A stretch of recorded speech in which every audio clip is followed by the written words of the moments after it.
What's up everyone, how are you all? Today we are back with another blazing Naruto story. What if Naruto was banished but returned with the Rinnegan and the power of all tailed beasts? If you enjoy, then please like, share and do comments.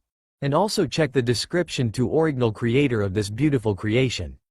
Dragons. Everybody thinks that dragons are myths. Well, not everybody. There are people what we call dragon slayers. It is said that these people inherit the powers of a dragon, so in time they can defend themselves from dangers. Many people say that dragon slayers are raised by real dragons. But mostly nobody believes that there are dragons. There are, or there was, nobody knows, many dragons. Fire dragons, lightning dragons, sky dragons, metal dragons and so on. But nobody actually believes these things. Except a few people that were raised by dragons. There is a guild that is famous with its 3 dragon slayers. They search for their dragons all over the world. Natsu Dragneel, the son of Ignil. Gajeel Red Fox, the son of Metallicana. Wendy Marvell, the daughter of Grandini. These 3 kids have never let their hope die. They still search their fathers or mothers in Wendy's case. This is where our story begins. A sad and angry dragon is watching his child fight. He is sad because he can't be there for his child, angry at himself for leaving him. He had to do it to protect his child, but he still feels guilty. He is the fire dragon, the mighty Ignil. But he wasn't forever a dragon. Before a very long time, he was a human. A human in the name of Namikaze Naruto. He had sacrificed himself for his friends, his village and his beloved ones. In fact, all dragons were once humans. Because of the Kyuubi no Kitsune that resided in him at that time, he transformed into an entirely new being, instead of dying. Demons couldn't die, after all. And the seal that his father had put on him, prevented the demon from escaping even after death. He hid himself from the world in the depths of the lava pools. He hid himself in the flames. Centuries later, he changed his name to Ignil. He had closed his heart. Until someone finally managed to open it again. Natsu Dragneel had opened his heart once again. The fire dragon actually thought that the kid had a special power. A power that he had when he was a human. The power to warm hearts. He accepted the child, took him under his wing. Protected him, gave him food, taught him how to survive. One day, he had received a message from the other dragons for a meeting. They would leave their kids in a selected date. Ignil had declined immediately. Metallicana and Grandini had also declined, saying that their kids were the most precious thing they had. But they were outnumbered in this decision. The other dragons said that it was forbidden for them to live with humans. The dragon trio had scoffed at that. Ignil, Metallicana and Grandini. Why not? There is no rulebook for us. Grandini had said at that time. They couldn't talk back. Still, it was clear that they were outnumbered. So, they left their children. It was the extreme punishment for them. They also suffered, along with their children. They wouldn't stop looking for their dragons. That hurt the dragons even more. That was until now. Ignil grunted and stood up. He glowed a bright yellow light before it died down. In the place of the monstrous creature now stood a man around his mid-20s. Somewhere around 24 or 26. He was 6'2" feet tall, bright yellow hair, a handsome face, blue eyes with slits instead of pupils, a muscular structure, and 3 whisker-like scars on each cheek. His hair brushed his shoulders, on top it was spiky. Imagine the Yondaime, with whisker-like marks and with slits in his eyes instead of pupils. Damn it, my eyes are still the same. Naruto muttered to himself and thought of a way to hide his eyes that were a dead giveaway that he was Ignil. Natsu would recognize him like that. He was sure that Natsu would remember his blue eyes with slits. He was going to see his son, but he didn't want Natsu to discover him just now. He would reveal himself after some time, he couldn't keep it a secret forever. And he just couldn't bear Natsu being beside him and not recognizing him. It would kill him. He stretched out his hand and on it appeared a white bandage. He wrapped it around his head so that it covered his eyes. It didn't matter if he couldn't see, his other senses were just as strong. He probably wouldn't need it. Then he realized that he was completely naked. He rubbed his chin for a moment, then flames engulfed him. When the flames died down, there stood Naruto in his new attire.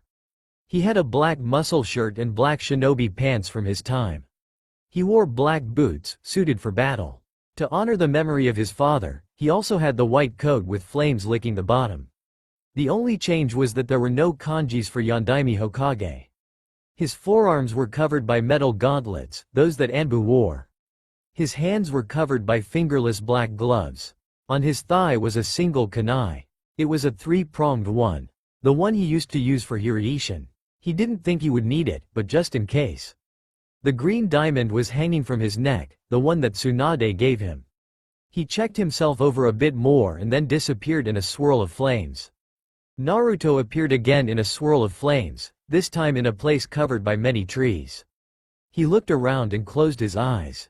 He concentrated to locate a magic source. The source of Natsu. His eyes flew open and he nodded in approval. He turned around and started to walk calmly towards south, where Magnolia town was. If he was correct, that was where the guild fairy tale resided. While he was walking calmly, he was looking around. The atmosphere was calm and relaxing. It helped him clear his mind. After quite some time, he reached his destination. Magnolia town. It was bustling with life. The streets were full of life. Shops were open, children were playing around, and people continuing life. He continued to walk calmly. While he walked, he noticed something. No one looked at him as if he was weird. Maybe people were used to see strangers, or just in this town were a lot of weird people like him. He didn't pay any mind to it. Naruto approached a small girl, probably no older than 11 years, and asked his question. "Hello little one. Can you tell me where can I find fairy tale?" Naruto asked calmly, his face betrayed no emotion or whatsoever. His eyes didn't because they couldn't. The little girl looked up to see a man that had a white coat with red flames licking the bottom of it. But the most strange thing was that around his head was a bandage that covered his eyes. The girl lifted a hand and pointed down the street. This caused Naruto to chuckle slightly. "You must tell me, little one. I can't see," Naruto said calmly, in a soothing voice. The little girl blushed from embarrassment and quickly mumbled a small apology. "It's at the end of this road, mister," the girl said, looking at him with curiosity. Naruto nodded his head and just as he was about to continue his way, the same girl stopped him. "Mister, what happened to your eyes?" the girl asked with innocent curiosity. "It was just curiosity, nothing else." Naruto looked at her for a moment, then answered. "I want to make a surprise for a friend, and I don't want him to recognize me by my eyes. So I decided to hide them," Naruto said in an amused voice. The little girl giggled and then nodded. Naruto continued his way without another word. After a couple of minutes, he felt a great deal of magical energy from nearby. That had to be fairy tale. Apparently, there were many mages in the guild, so it would be acceptable that there would be a great deal of magical energy. Naruto took a couple of steps more and then reached out with his hand to press it against the door. "I hope I did the right thing," Naruto thought before pushing the doors open. It was a normal day in the guild fairy tale. Or, if you can call it a normal for a normal person. The place was turned into a war zone. It all started with Natsu challenging Ignil and Gray into a fight. Ignil had to use his magic to hit Natsu, but accidentally hitting Elfman right in the face. Then Elfman went rigid about how a man should defend himself and chaos erupted. Yes, it was a normal day for the members of Fairy Tail. Lucy was sitting at her chair at the bar, looking at the chaos before her with a sweat drop. What was with them starting fights the very first thing in the morning? She couldn't find the answer though. "Don't worry, Lucy-san. I'm sure it will end soon," Wendy said nervously. She was too actually a little bit of confused as to why every morning there was a fight. "I sure hope so," Lucy mumbled to herself and dropped her face in her hands. Mira Jane was just smiling, like nothing was wrong. She glanced around to spot her little sister Lasana, but she had no such luck. Instead, her eyes landed on a person she had never seen before. She guessed that he was around 2 feet tall and was 24 or 25 years old. He had blonde hair that brushed his shoulders and a bandage over his eyes. He wore a white coat with red flames licking the bottom of it, but she couldn't make out what was inside. The strange thing was, that on each cheek he had 3 whisker-like scars. His frame was muscular. "Hey, we have a visitor, stop it." Mira Jane yelled and everyone grew quiet as their attention went to the newcomer. Slowly everyone's eyes widened at the form of the man. Naruto pushed the doors open and kicked back the urge to cover his ears. The place was like a war zone. Everything was being thrown at someone, or somewhere. Spell names could be heard. Apparently, this guild liked to fight with magic or hand-to-hand. Mostly magic, he guessed. But a certain shout of somebody caught his attention. Fire dragons roar, Natsu shouted, as from his mouth shot a tornado of fire towards Gajeel. Said man just jumped away and dodged the attack. Naruto got a small smile on his lips after he heard that.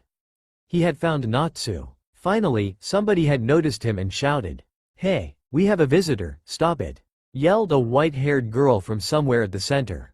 Everybody stopped what they were doing and looked at him. He could feel their mouths hang open in shock. The members of Fairy Tail quickly broke apart and sat at the tables calmly. Naruto actually had to push back the urge to sweat drop. While being careful, he started to walk towards the source of the shout he had heard earlier. He was careful, because he didn't want to trip over anything. He knew that he wouldn't fall, but being sure never hurt.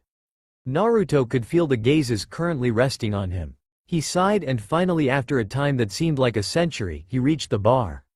He heard soft footsteps coming towards him from the bar. He guessed it was the same one that had yelled for everyone to stop.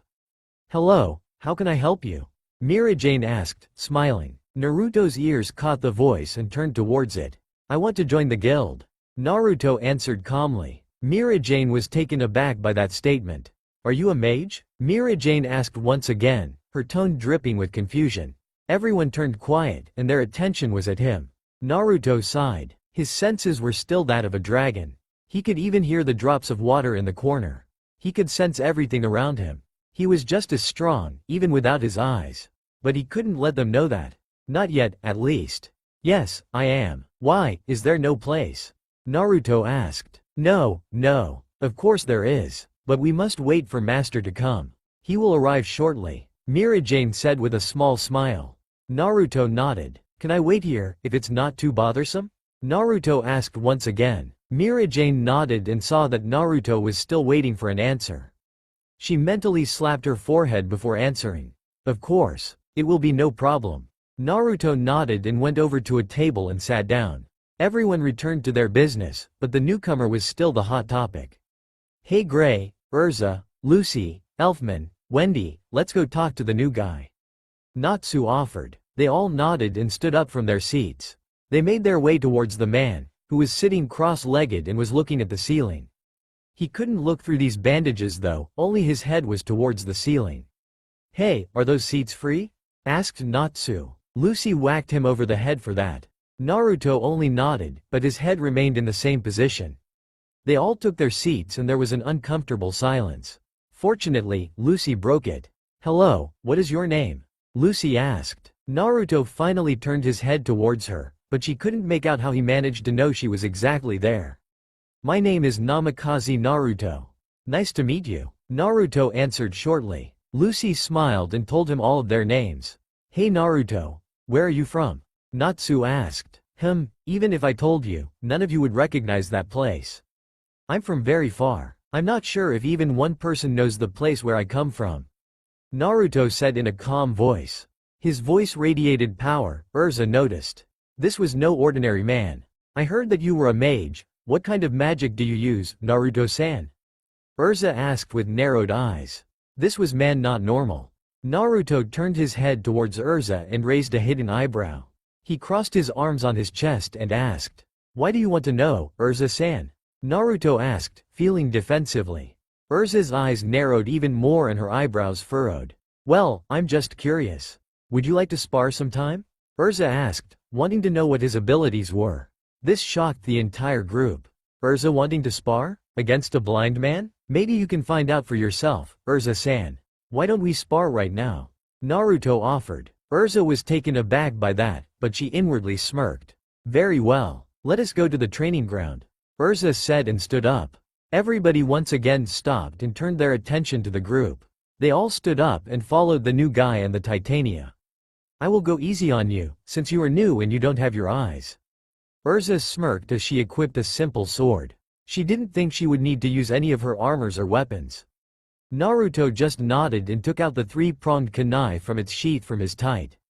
Everyone's jaw dropped to the floor. A simple knife against the Titania? Well, let's see if I still remember the Hirishin, Naruto thought with a smirk.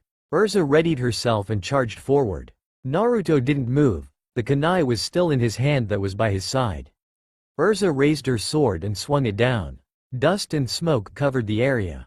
So much for the new guy. Almost everyone thought. What they saw when the smoke passed away shocked them all. There stood Erza, her sword impaled to the ground. But Naruto was nowhere to be seen. What? Erza shouted. Just as she was about to take her sword out from the ground, she froze. Slow. Naruto only muttered behind her. Erza's eyes grew wide with shock, along with everyone else's. When had he moved? Erza took the sword from the ground and swung it behind her, only for it to slice the air. Too slow. Naruto muttered once again from behind her. Erza was once again shocked and jumped away to create a distance between them. She narrowed her eyes. How do you move so fast? Erza half asked half yelled. That is for me to know, and for you to not know. Naruto said mockingly and drew back the hand that held his kunai, preparing to throw it. Erza gripped her sword even tighter and narrowed her eyes. Naruto threw the kunai directly at her head. Erza only cocked her head to the side, letting the kunai pass. This was just the thing Naruto hoped for. Just as the kunai went by her head, Naruto disappeared with a yellow flash and appeared behind her, with one hand holding both of her hands in place and the other one holding a kunai to her throat. He was behind her. What? How? Erza was at loss for words. She had only seen a yellow flash. Naruto released her hands and removed the kunai from her throat, and turned towards the guild building. Wait, was that your magic? Erza asked, still feeling shocked. Naruto turned towards her and cocked his head to the side. No, my magic is entirely different. That was merely a technique that my father invented. It's called the Hiraishin no Jutsu, or you could translate it as Flying Thunder God Technique. As for my magic, I use an element. There is one person with the same element as mine right here. Naruto said calmly, and ignored the looks that were a mixture of curiosity and awe. Erza was defeated like that? Well, that was surely interesting. Called a new voice. Everyone turned towards the entrance and saw Master Makarov. Master! Everyone shouted at the same time, except Naruto. Makarov's gaze was upon Naruto. He narrowed his eyes. This man was hiding a great deal of magic energy. He hid it so well that he in fact would have missed it if he had concentrated enough. I heard that you wanted to join this guild, right? Any special reason? Makarov asked, narrowing his eyes. In fact, yes. There is one special reason. Naruto said calmly, his face betraying no emotion. Since his eyes were hidden, Makarov couldn't make out what emotion was in them. What might that be? Makarov asked with a raised eyebrow. I don't want to reveal it. It is a very special reason, and I don't trust anyone easy. Naruto said and sighed. Makarov's brow furrowed. You can trust us. Makarov pushed. He was really curious now. Naruto chuckled lightly. The members were taken aback. This was the first the Naruto had ever displayed any emotion. Trusting too much cost me my eyes. Maybe in the future, I can reveal my reason, but certainly not now. Naruto said. The thing about his eyes was a lie, but he didn't want them to know that he could see. Many were saddened by that fact. They now understood why he didn't trust so easily. Well then, I see no reason to not let you into the guild. Welcome to Fairy Tale, Makarov said, and the entire hall erupted into cheers. But, Makarov said, raising a finger. Everyone stopped their cheering. I think we all want to know what your magic is, since you held your own so good against Erza. Everyone shouted, yes, or just nodded. Naruto sighed. You are curious about my magic that much? Naruto asked, looking to the crowd. They all nodded. Naruto, this time, couldn't hold it back, and sweat dropped.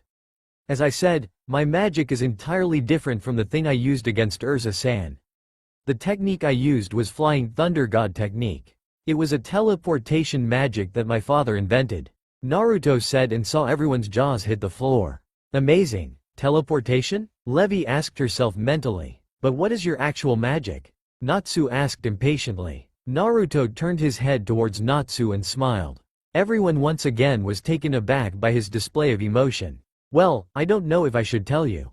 Do you really want to know it? Naruto asked, smirking. Why couldn't he have some fun? The members groaned and yelled, yes. Yes, all over again. Naruto put his hand near his ear and made a movement like he didn't hear it at all. I'm sorry? I couldn't hear you, Tilda. Naruto trailed off. Everybody was shouting, tell us. Tell us, by that time. I'll give you a hint. There are 3 or more people here in this guild right now that use the same magic as me. Naruto said, his face again betraying no emotion, but he was laughing his ass off inside. Take over magic? Mirajane, Elfman, and Lisana hopefully asked at the same time. Naruto shook his head. Natsu, Wendy and Gajeel were sure that it was no Dragon Slayer magic. They would feel something if it was. Well, I guess it doesn't matter anymore. I've hid it for too long.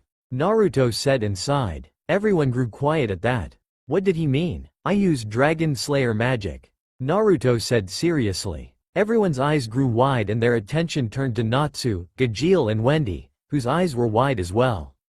D-Dragon S Slayer? Wendy asked a bit shakily. Naruto looked at her and nodded. That is correct, Wendy, the daughter of Grandini. Naruto said. Wendy's eyes grew wide with shock. Why, you know G. Grandini? Wendy asked a bit hopefully. Naruto nodded. Natsu Dragneel, the son of Ignil. Gajeel Red Fox, the son of Metallicana. This time, it was Gajeel's and Natsu's eyes that were wide with shock. You know Ignil, Metallicana? Natsu and Gajeel asked at the same time, standing up. Naruto once again nodded. This means dragons are real? Asked Alzak. Yes, they are real. In fact, I know the reason why they leave their children, the Dragon Slayers. Naruto said, with a hint of anger in his voice. Natsu, Gajeel and Wendy immediately stood up. Why? Why did they leave us? Why didn't they take us with them? Asked Natsu, looking to the floor, fists clenched. Lucis' eyes softened and she put a hand on his shoulder, an effort to comfort him. Did they not want us? Did we do something wrong? Gajeel asked, punching the wall, creating a small crater upon it. Everyone could see the tears that were threatening to fall in Natsu and Gajeel's eyes. Before either of her comrades could stop her, Levi went over to Gajeel and put her small hand on his forearm. Gajeel looked at her and she could see the tears gathering up in his eyes. Then she did the only thing she could think of, she hugged him. Gajeel was shocked. No, they didn't leave you because they hated you. I can only tell you this, that they didn't hate you. You will figure it out yourself, when you are old enough. Naruto said. Tell me, damn it, why did Ignil leave me? Natsu asked, his eyes glistering with unshed tears. Naruto's heart was breaking. Naruto wanted to hug him, tell him that he was Ignil. He wanted to end this pain for Natsu, but not just now. When the time came, he would tell him, but not now. He needed to endure this pain for now.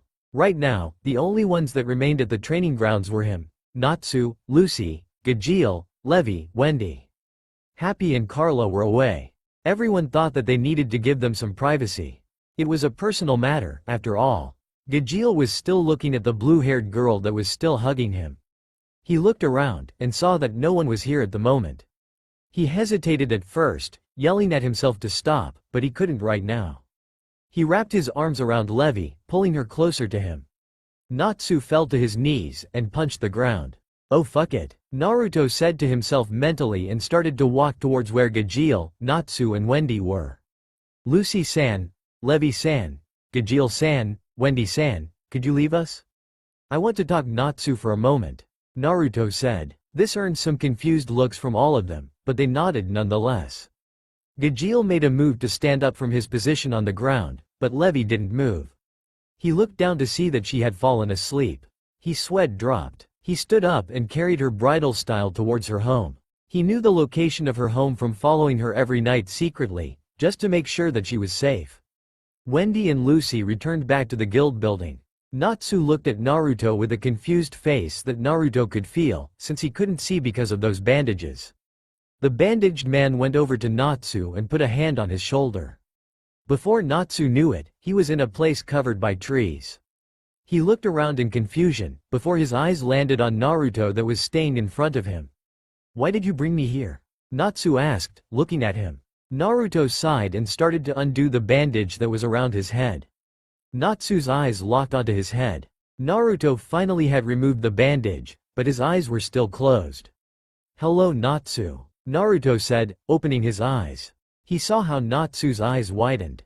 Hello Natsu, Naruto said, opening his eyes. He saw how Natsu's eyes widened. There was a silence for a minute. Naruto was looking at Natsu with a calm face, while Natsu was looking at Naruto with a shocked face. Ignil? Natsu managed to ask finally. Naruto sighed. Yes, Natsu, it's M. He was cut off by Natsu punching him in the stomach. The air left his lungs. He clutched the place where Natsu had hit, his face and eyes holding the emotion sadness. I guess I kinda deserved that. Reminds me of my meeting with my dad.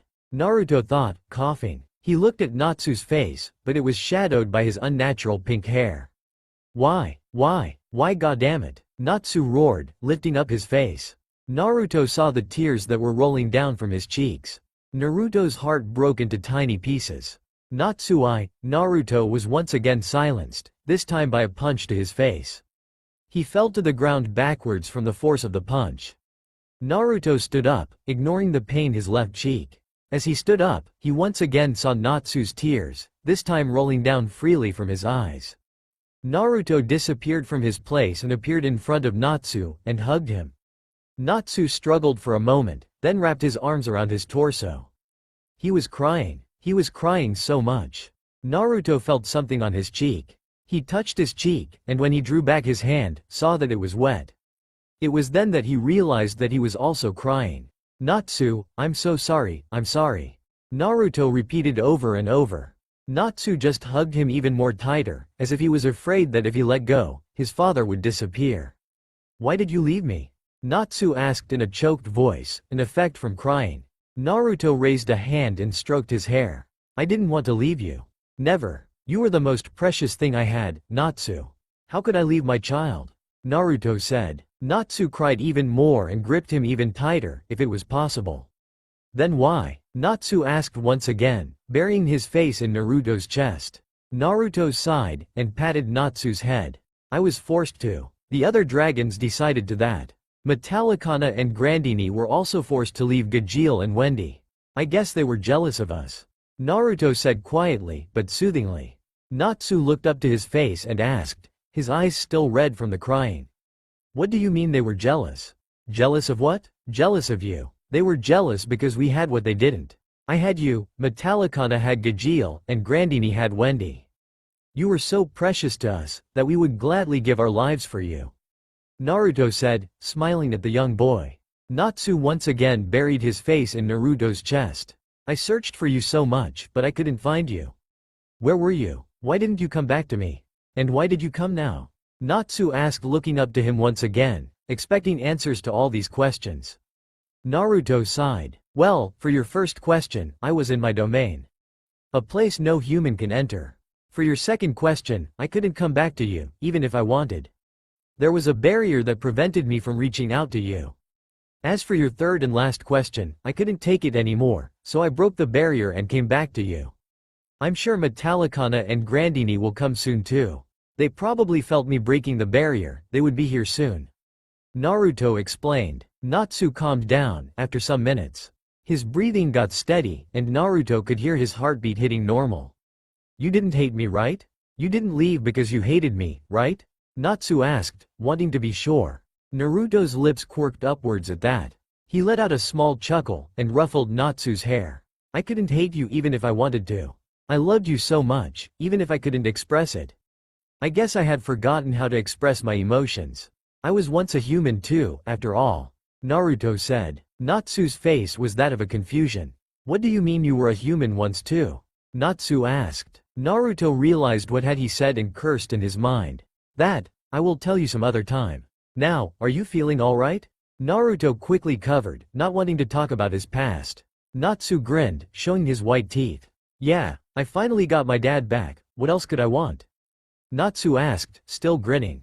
Naruto chuckled and ruffled his hair once more. Then Natsu's grin disappeared, and was replaced by a frown. But you won't leave me, right? You will stay, right?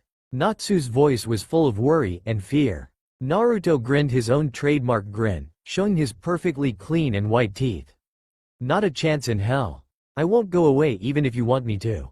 Naruto said, his grin that was an everyday thing to him in the past, now being a very rare emotion, still being in place. Natsu grinned once again, and hugged him. I'll never want you away. You are the only family I have, Ignil. Natsu mumbled against his chest. Naruto laughed, a true laugh coming from the heart. His laugh made Natsu laugh too. Besides, even if you wanted to go, I would kick your ass and bring you back. You got it? Natsu threatened playfully. Naruto raised his arms in defense. Got it, got it.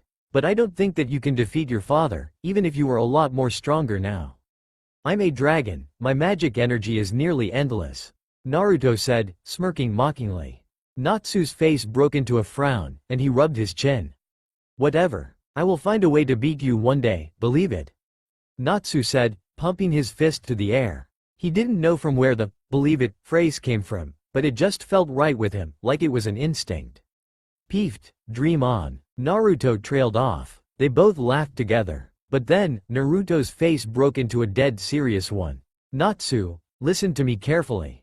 Naruto said seriously, making the young pink-haired kid stop his laughing. You cannot reveal that I am a dragon to anyone. I'm sure that Gajeel and Wendy will understand that I am a dragon when we enter again the guild, but they will know not to talk. Naruto said, seriousness not leaving his tone, nor his face. Why? Natsu asked, feeling confused. Naruto just sighed and shook his head. The reason, I cannot tell. But you can see it like this. What will happen if everybody finds out that there is a dragon in fairy tale? Naruto asked. Natsu thought for a moment, before it hit him like a brick to the head. Exactly. No one will rest until they capture me, or always attack the guild from preventing it to evolve more. Or in the worst scenario, the Magic Council will try to capture me and use my power. Remember Natsu, we dragons are powerful creatures. You can think of us as an endless lacrima. Although, I am more concerned about you and your friends. They cannot capture me or even bruise me. Naruto said, his eyes hard. Natsu gulped and nodded. Natsu still remembered the woman who had captured him and used his Dragon Slayer magic to work her machine. He didn't want Naruto to be used like that. Not that they would succeed. Natsu knew the power of Ignil, and he knew that if Ignil wanted to, he could wipe out the entire town just by moving a finger. But the Magic Council was strong too. He honestly couldn't guess the outcome. They finally released each other. Natsu's grin was making the day even brighter, for Naruto that is. Naruto gave his own grin. Now, let's go back to the guild, shall we? Naruto spoke up. Natsu nodded excitedly, but then stopped. Naruto noticed this, and stopped as well. Hey Ignil, can I ask you a question? Natsu asked, rubbing his chin. Naruto only nodded, leaned against a tree and crossed his arms. Can all other dragons can take human forms as well? Natsu asked, looking at him. Naruto only sighed. Natsu, this is my original form. I was once a human too, as I told you. Other dragons were humans as well. I was transformed into what I am now because of something I held when I was still only a human. Naruto explained. Natsu only nodded. Will Gajeel and Wendy be able to see their dragons? Natsu asked once again. Naruto once again only sighed. I honestly don't know. It is harder than you think. Even I had to think a few years to decide whether should I come or not.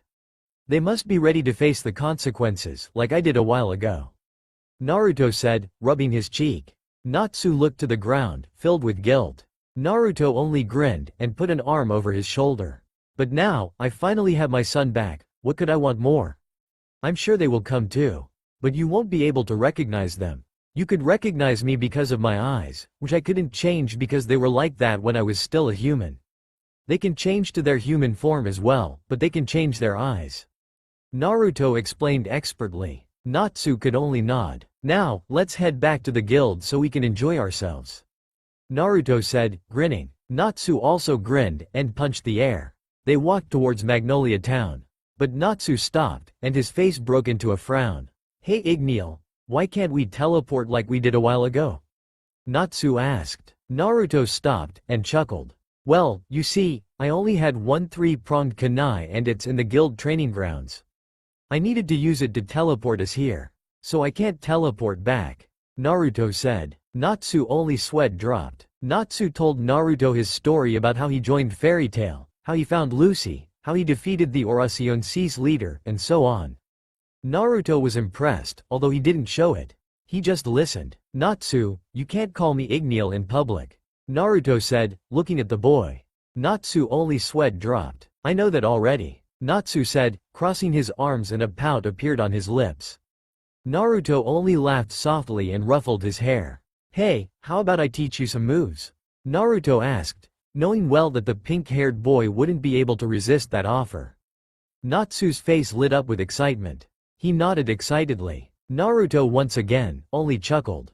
It was strange. Naruto didn't know why he acted all happy all of a sudden, but he was sure that it had to do something with Natsu. The kid was an energy house. And he is my son. Naruto thought proudly. Naruto was sure proud of his son. Natsu just didn't know it. After they entered the town, they began to make their way to the guild. Natsu then realized something. Naruto's eyes were uncovered, and his eyes were blue with slits. Who would think that was normal? Ignil, your eyes. Natsu exclaimed, pointing at his eyes. Naruto sighed. Yes, I know, my eyes are blue with slits. Don't worry, I will explain it as well as I can. I guess I can say that it is a cause from using Dragon Slayer magic. Naruto said. They walked in silence after that. Natsu was grinning happily, while on Naruto's face was a small smile. As they walked, Naruto felt a tug on his white coat. He looked down and saw the same girl that he had asked directions from.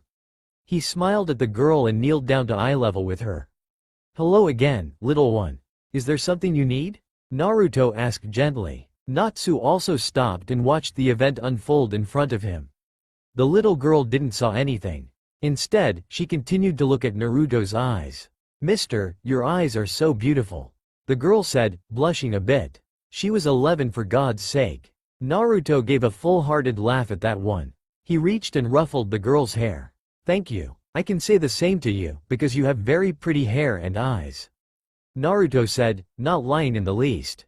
It was true. The girl had very pretty brown hair and startling green eyes. She blushed a bit again and muttered a quiet thanks. Well, I must be on my way. It was nice meeting you again. Can you tell me your name? Naruto asked curiously. My name is Aiko. Goodbye, Naruto-san. Aiko said and ran off, waving to him. Naruto also waved and turned around, but then he noticed something. How did she know his name? He hadn't told her. Naruto quickly turned around in hope to spot the little girl again, but she was nowhere to be seen. He pondered on this for a moment, but he was shaken off from his daze when Natsu called to him. He shrugged and quickly caught up with Natsu. The rest of the walking was spent by Natsu talking. Naruto still had a small smile on his face, a sign that he was truly enjoying himself. People looked at them when they heard Natsu talking so loudly, but returned to their work once they saw who was talking. Naruto though that was amusing. Eventually, they saw the guild building, and they decided to race towards it. Hey Ignil, let's race. Natsu said, grinning. Naruto smirked, and nodded. I'm all fired up. Natsu yelled, before taking off in a great speed. Naruto only shook his head. Natsu reached the guild doors, and turned around to wait Naruto. A hand from behind him touched his shoulder. Hello Natsu. Someone said. Natsu turned around. Hell? Natsu's voice died in his throat, when he saw that the one that touched his shoulder was a currently smirking Naruto. How? When? Natsu stuttered. Naruto only chuckled. He ruffled Natsu's hair playfully. I'll teach you that sometime. It can be really useful. Naruto said, showing Natsu the three-pronged kunai he was holding. In all truth, he could teleport Natsu and himself to the guild, but he wanted to enjoy the time with his son. Natsu did the only thing he could think of in that moment. His sweat dropped. You lied to me, didn't you? Natsu asked Naruto, feeling stupid. Naruto nodded happily. Natsu's sweat dropped once again. Natsu sighed, but then grinned widely once again. Naruto smiled a small smile once again and they walked in the guild. They walked towards the bar, where almost everyone was gathered. We're back, Natsu yelled, stealing the attention to himself. Everyone's eyes widened before they engulfed him in their circle. Naruto's sweat dropped at that. Naruto just closed his eyes and shook his head. Eventually, they noticed him too. Mirajane was the first one to notice the difference. Naruto-san, did you lose your bandage? I believe we have another one here. Mirajane offered, looking at Naruto. Everyone approached the blonde man that currently had his eyes closed. They looked closely at his face. Wait, you are not blind, are you? Erza asked, slapping her forehead. Naruto nodded and opened his eyes. There was a gasp that escaped everybody. Naruto's eyes were ocean blue, with vertical slits instead of pupils. He smirked and crossed his arms. Well, first of all, I know what all of you are thinking. You are thinking why I lied to you all, right? Naruto asked calmly. Everybody nodded, not trusting their voice. Well, I had my reasons to lie. Do not ask, I won't reveal them. At least, not yet. Naruto said finally. He flickered his eyes over to Gajeel and stared for long. Gajeel also narrowed his eyes, but didn't make any movement. I feel like I should know something. Gajeel thought, but he really couldn't put his finger on it. Excuse me, Naruto-san. Levi spoke up. Naruto diverted his eyes to the blue-haired mage. He raised an eyebrow. I wanted to ask, are your senses like an animal's? Levi asked, looking to the side. She was really embarrassed by asking that question, but her curiosity had gotten the better of her. Naruto was taken aback by that question. How did she know? He narrowed his eyes, and the other mages could have sworn that they saw them turn red for a moment. Yes, and that is how I was able to predict Erza-san's movements. In fact, all of the dragon slayers have the senses of a dragon, but mine are stronger, a lot stronger. Naruto revealed. No one spoke after that. How are your senses, a lot stronger, as you say it? Erza asked, eyes narrowed. As you already know, our dragons have left us in the year 777. Well, I'm the oldest dragon slayer in this guild, so I had more time with my dragon. He taught me things that other dragons didn't have time to teach. Naruto said. Again, there was a silence. Actually, with a little bit of training, I'm sure that no one in this guild would be able to beat Natsu, Gajeel and Wendy. The powers of a dragon is far more greater than you think. Naruto said, a bit of anger in his voice. Natsu's face lit up. Finally, I found someone who can train me, Gajeel and Wendy. I'm gonna defeat everybody, thought Natsu, the excitement evident even on his thoughts. Gajeel and Wendy had the same thoughts. Wendy's were a bit different. I will be able to prove myself, prove that I am not weak. Wendy thought, her eyes full with determination. Then tell me, Naruto-san, what was the name of the dragon that taught you? Erza asked, eyes narrowed once more. Naruto also narrowed his eyes and glared at her. Why do you want to know? Naruto asked. This only caused Erza's suspicion to grow more. Well, I want to know. Curiosity. Erza shot back, now also glaring. Maybe I'll tell you some other time. Naruto said finally. Erza sighed and gave up. This man was excessive like a brick wall. You could take out more words out of a tree than him. Where were you with Natsu? Asked Lucy. Naruto looked towards her. We talked about training, Naruto said calmly. Lucy also gave up. It seemed like they would get nothing out of him. Naruto suddenly started to walk towards the bar. He pushed his way through and reached the bar, where Makarov stood. Can I talk to you? Naruto asked in a serious voice. Makarov, sensing that he meant business, also nodded seriously.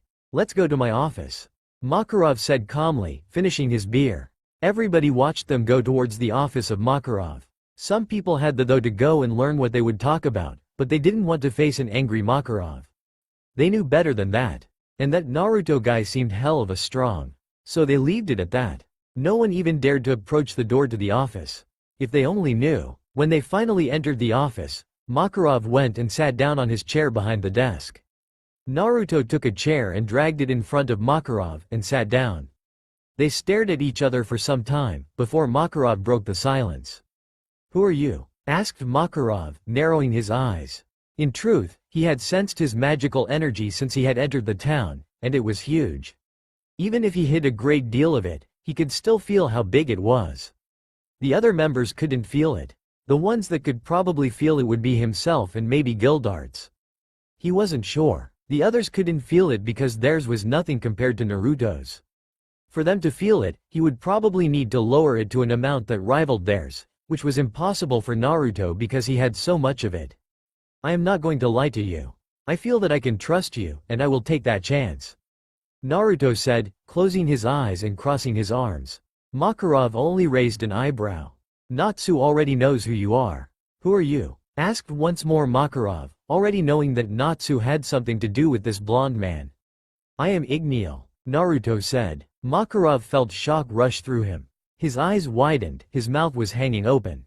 He couldn't believe it. He regained his composure and asked, once again narrowing his eyes.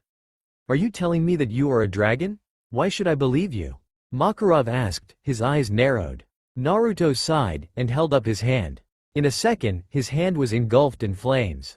Makarov's eyes once again widened. Naruto opened his eyes, which were blue with slits. Then they turned into red. Makarov noticed. He revealed the magic energy he was hiding, which caused Makarov to freeze. It was incredible. He suppressed his magic energy once more, giving Makarov the moment to breathe. Naruto calmed down, and blinked his eyes, which were now once again ocean blue. First, I want to tell you that the things you will now hear will be the first time a human has heard. And please, do not give away any of them. Naruto said politely. This Makarov was also a great man, he could feel it. Makarov once again regained his composure and nodded, eyes focused. Once upon a time, dragons were also humans. Humans with great burden. Not all of them, but a few were. Some of them just had a bad past, or just chose to become what they are now, dragons. I will tell how they became dragons some other time. I was a human sacrifice, what the humans in my time called Jinchuriki.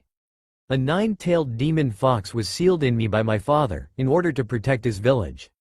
He sacrificed his soul, in order to seal it in me. His last request was me to be seen as a hero, but it didn't go like that. Naruto paused, letting the information sink. Then he continued. The people in the village didn't know I was the Yondaimi's son, although I don't think it would have made a difference if they knew, so they abused me, beat me every night, stabbed me with swords, knives and other stuff.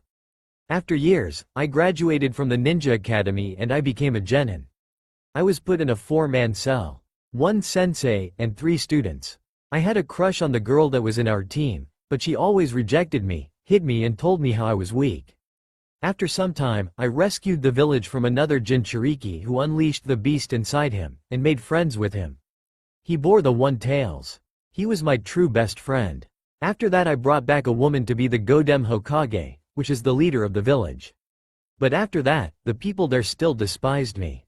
So I went on a 3-year training with my true teacher, Jiraiya sensei, since my so-called original sensei, Hitaki Kakashi, only trained 1 student in our team, Sasuke Uchiha, saying that an Uchiha always deserved the best. Then Sasuke went rogue, Naruto explained, and once again, let the information sink in. Before I went to a 3-year training with my sensei, I went after Sasuke to get him back with some backup. I fought him in the Valley of the End, so that I could bring him back. In the end, I was stupid enough to draw back my attack and think that he would stop too, but he attacked me straight on. He left me to die and went to the most dangerous rogue nin in the history of the leaf Orochimaru. When I was brought back to the village, the female on my team slapped me and told me that I was useless, since I couldn't bring back her Sasuke-kun. After that I went with Jiraiya sensei to train, and returned after 3 years. Naruto paused at that, and took a deep breath once again. Then I rescued my friend Gaara, the holder of the 1 tails, from an organization called Akatsuki, who hunted the tailed beasts. The people of his village saw me as a hero, since I rescued their cage, but the people of the leaf still saw me as a demon. After that I learned that Jiraiya sensei was killed in the hands of the Akatsuki leader, Pain. I went to Mount Myobokuzan to train so I could become a sage, just like Jiraiya sensei. When I finished my training, I learned that Pain was attacking my village, searching for me. So I returned back and defeated the so-called god. Then the people started to see me as a hero. Sakura, the female on my team, finally told me that she had the same feelings for me. I was so happy. Then I brought back Sasuke, after a fierce battle.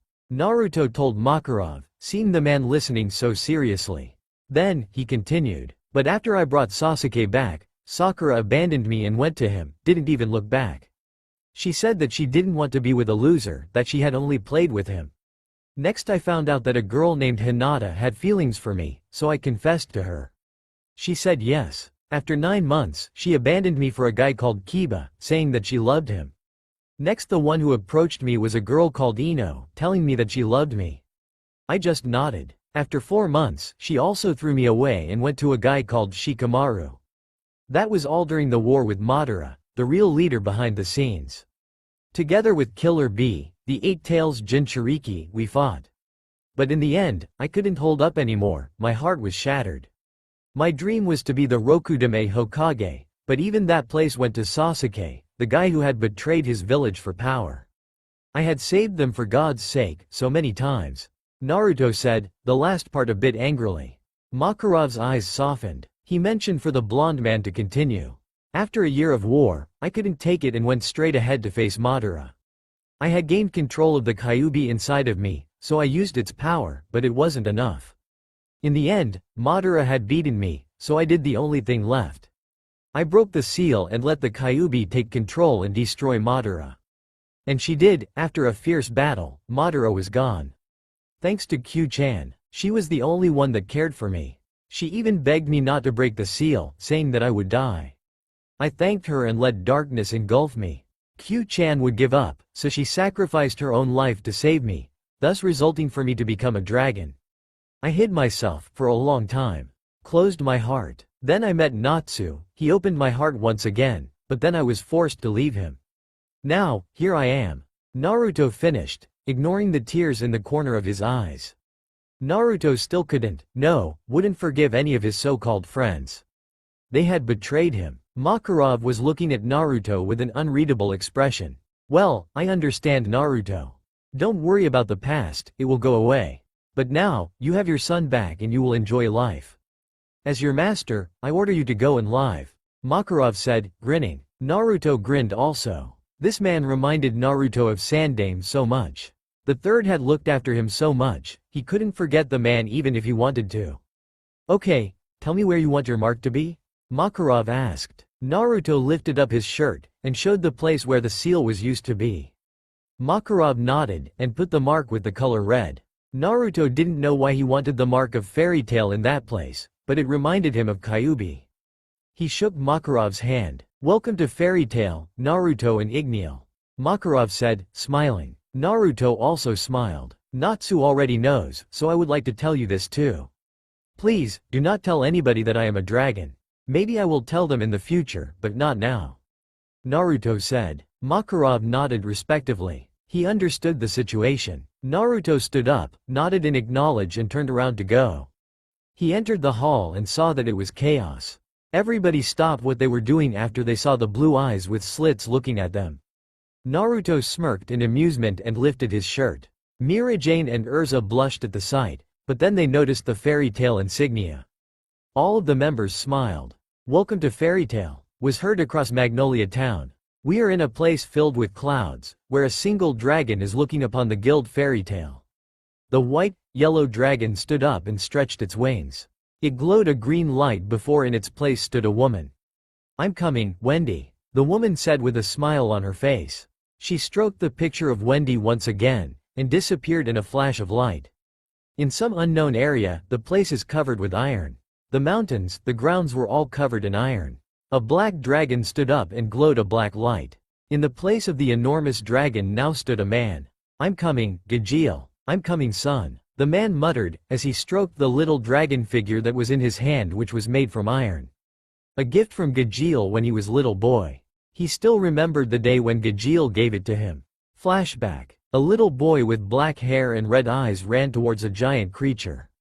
It was a dragon. Daddy, the boy called the dragon. The mighty beast looked towards the little boy, who was holding up a little iron dragon. The dragon's eyes softened. What is this, Gajeel? Asked the dragon gently. The little boy, named Gajeel, smiled happily and answered. This is an iron dragon. It's very powerful, just like you, Daddy, said Gajeel, his eyes filled with happiness. He was only 4 feet. The dragon took the little dragon figure gently, and stroked it gently, being careful with it. The mighty beast smiled, before his eyes diverted back to Gajeel. Thank you, my son, Metallicana said, still smiling. It was a rare emotion for him. Happiness. This little boy was amazing.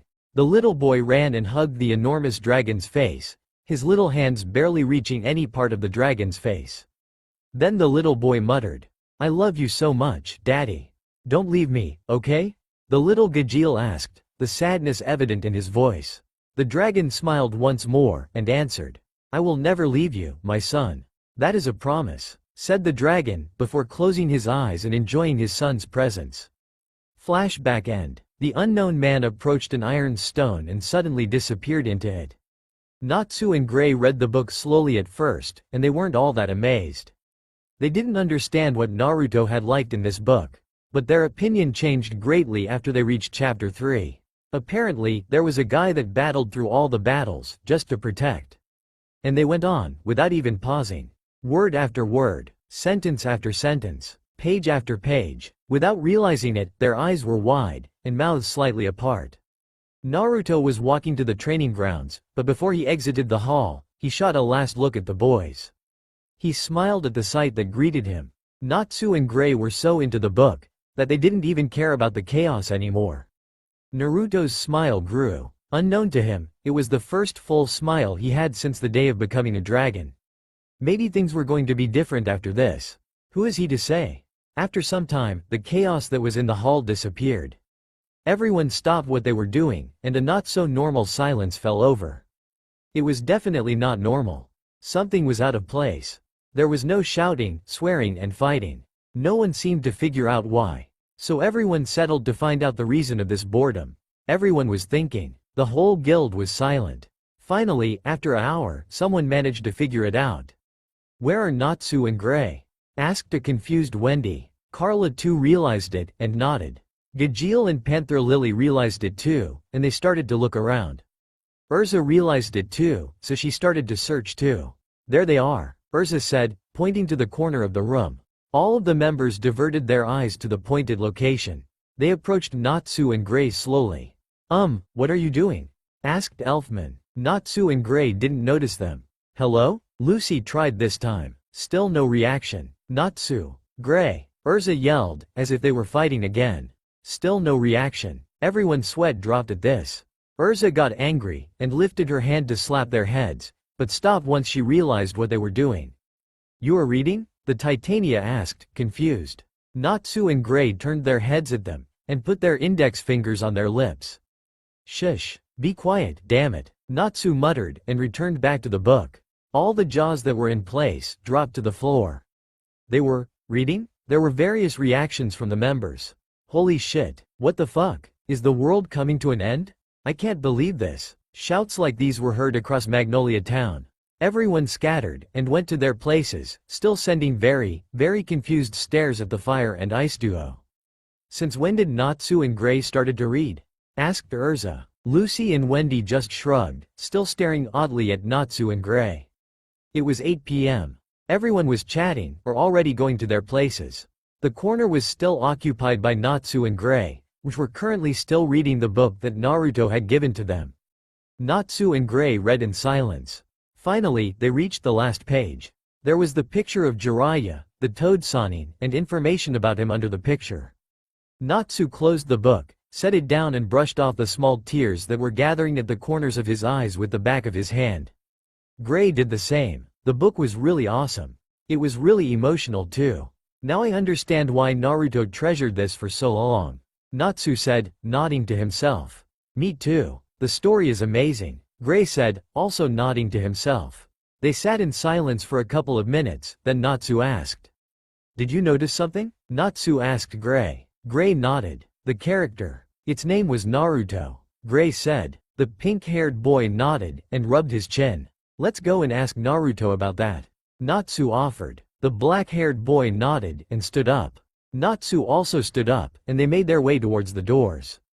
After they bid farewell to everyone, which were sending them odd looks, they exited the guild building. Finding Naruto was rather hard for Gray and Natsu. They didn't even know where he was. And they couldn't sense his magic energy, which was weird. After a while, they asked around if they had seen someone with bright blonde hair and a white coat. They said that he was near the Sakura tree. Of course, the Sakura tree. So Natsu and Gray ran to the Sakura tree, the book still in the pink-haired boy's hand. They found Naruto sitting on a bench, looking at the Sakura tree, and holding a very small cup. They started to approach him.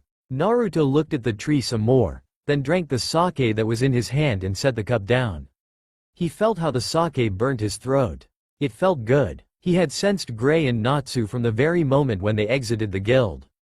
Although, he didn't know why did they search him. "Hey Naruto, we wanted to ask you something." Gray started. Natsu nodded and held up the book. "Why is the character's name Naruto?" asked Natsu curiously. Naruto raised an eyebrow. "As I said, Jiraiya-sensei was my godfather. He was the one who named me. Actually, my dad chose the name Naruto from this book. Jiraiya-sensei had been very happy at that time, proud too. I am proud too, proud to bear the name that my sensei created." Naruto said, smiling a small smile. Natsu and Gray made an O shape with their mouths. They sat down near him, and watched the sakura tree in silence. It was then they started to ask questions. Naruto, have you ever loved someone? Natsu asked, looking at the tree. Naruto's eyes immediately darkened, but this went unnoticed. He filled his cup of sake once more and brought it to his lips. He nodded. What do you do if you love someone so much, but you can't tell her? Natsu asked, still looking at the sakura tree. Naruto sighed. It was night, so the sakura petals enlightened the park. There were a few light resources. It was a magnificent sight to behold. What about you, Gray? Do you love someone? Asked Naruto, the sake cup now resting on his hand. Gray blushed, and looked away, Juvia coming to his mind. Hesitantly, he nodded. Naruto sighed, again. I have loved someone. I have loved her so much. Naruto trailed off. Natsu's interest perked up. What was her name? Asked Natsu. Naruto sighed once again. Natsu, Gray. I am sorry, but I don't want to talk about that. Naruto said, fixing his eyes so that they once again stared at the tree.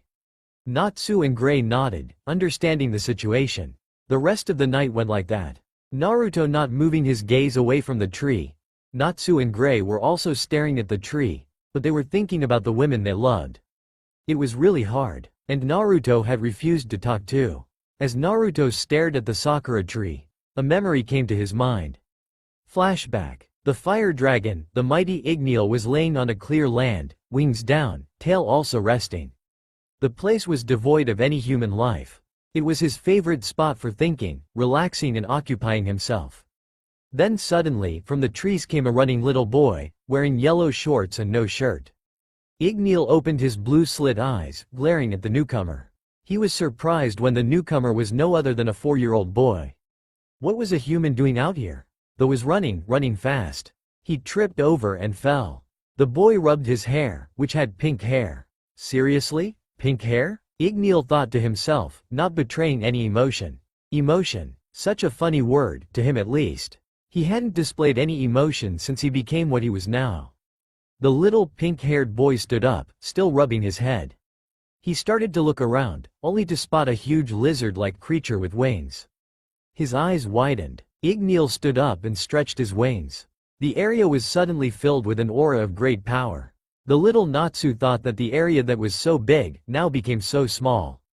He was frightened at the sight of the amazing beast, but at the same time he was curious. Ignil took a step forward, shaking the ground, making the little pink-haired boy fall on his rear. He snorted. Who are you? Asked Ignil, his voice radiating off power. Natsu once again stood up, and his eyes glittered with curiosity. I'm Natsu, muttered weakly the little kid. Ignil grunted again. I'm Ignil, said the dragon, as he once again laid down, his nose coming near the little boy. The little boy stared at his eyes. You have pretty eyes, complimented Natsu, grinning. The fear that was in his eyes was now gone. Ignil's eyes grew wide, but it disappeared in the next second. No one had complimented him since a millennium ago. As he thought about it, he didn't remember many people who had complimented him at all. Thank you, Natsu. So, why are you here? Asked Ignil. Natsu looked down at the ground. I ran away from the orphanage. I didn't like it there, because the adults there didn't like me. Mumbled the little boy. Ignil's eyes softened, a thing that they had not become since a very long time. The kid was like him, in a way at least. I want to be strong.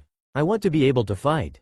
Natsu mumbled. Ignil's eyes became hard once again. Then I shall grant your wish. Ignil said. The little boy's head whipped up and stared at the dragon with hope in his eyes.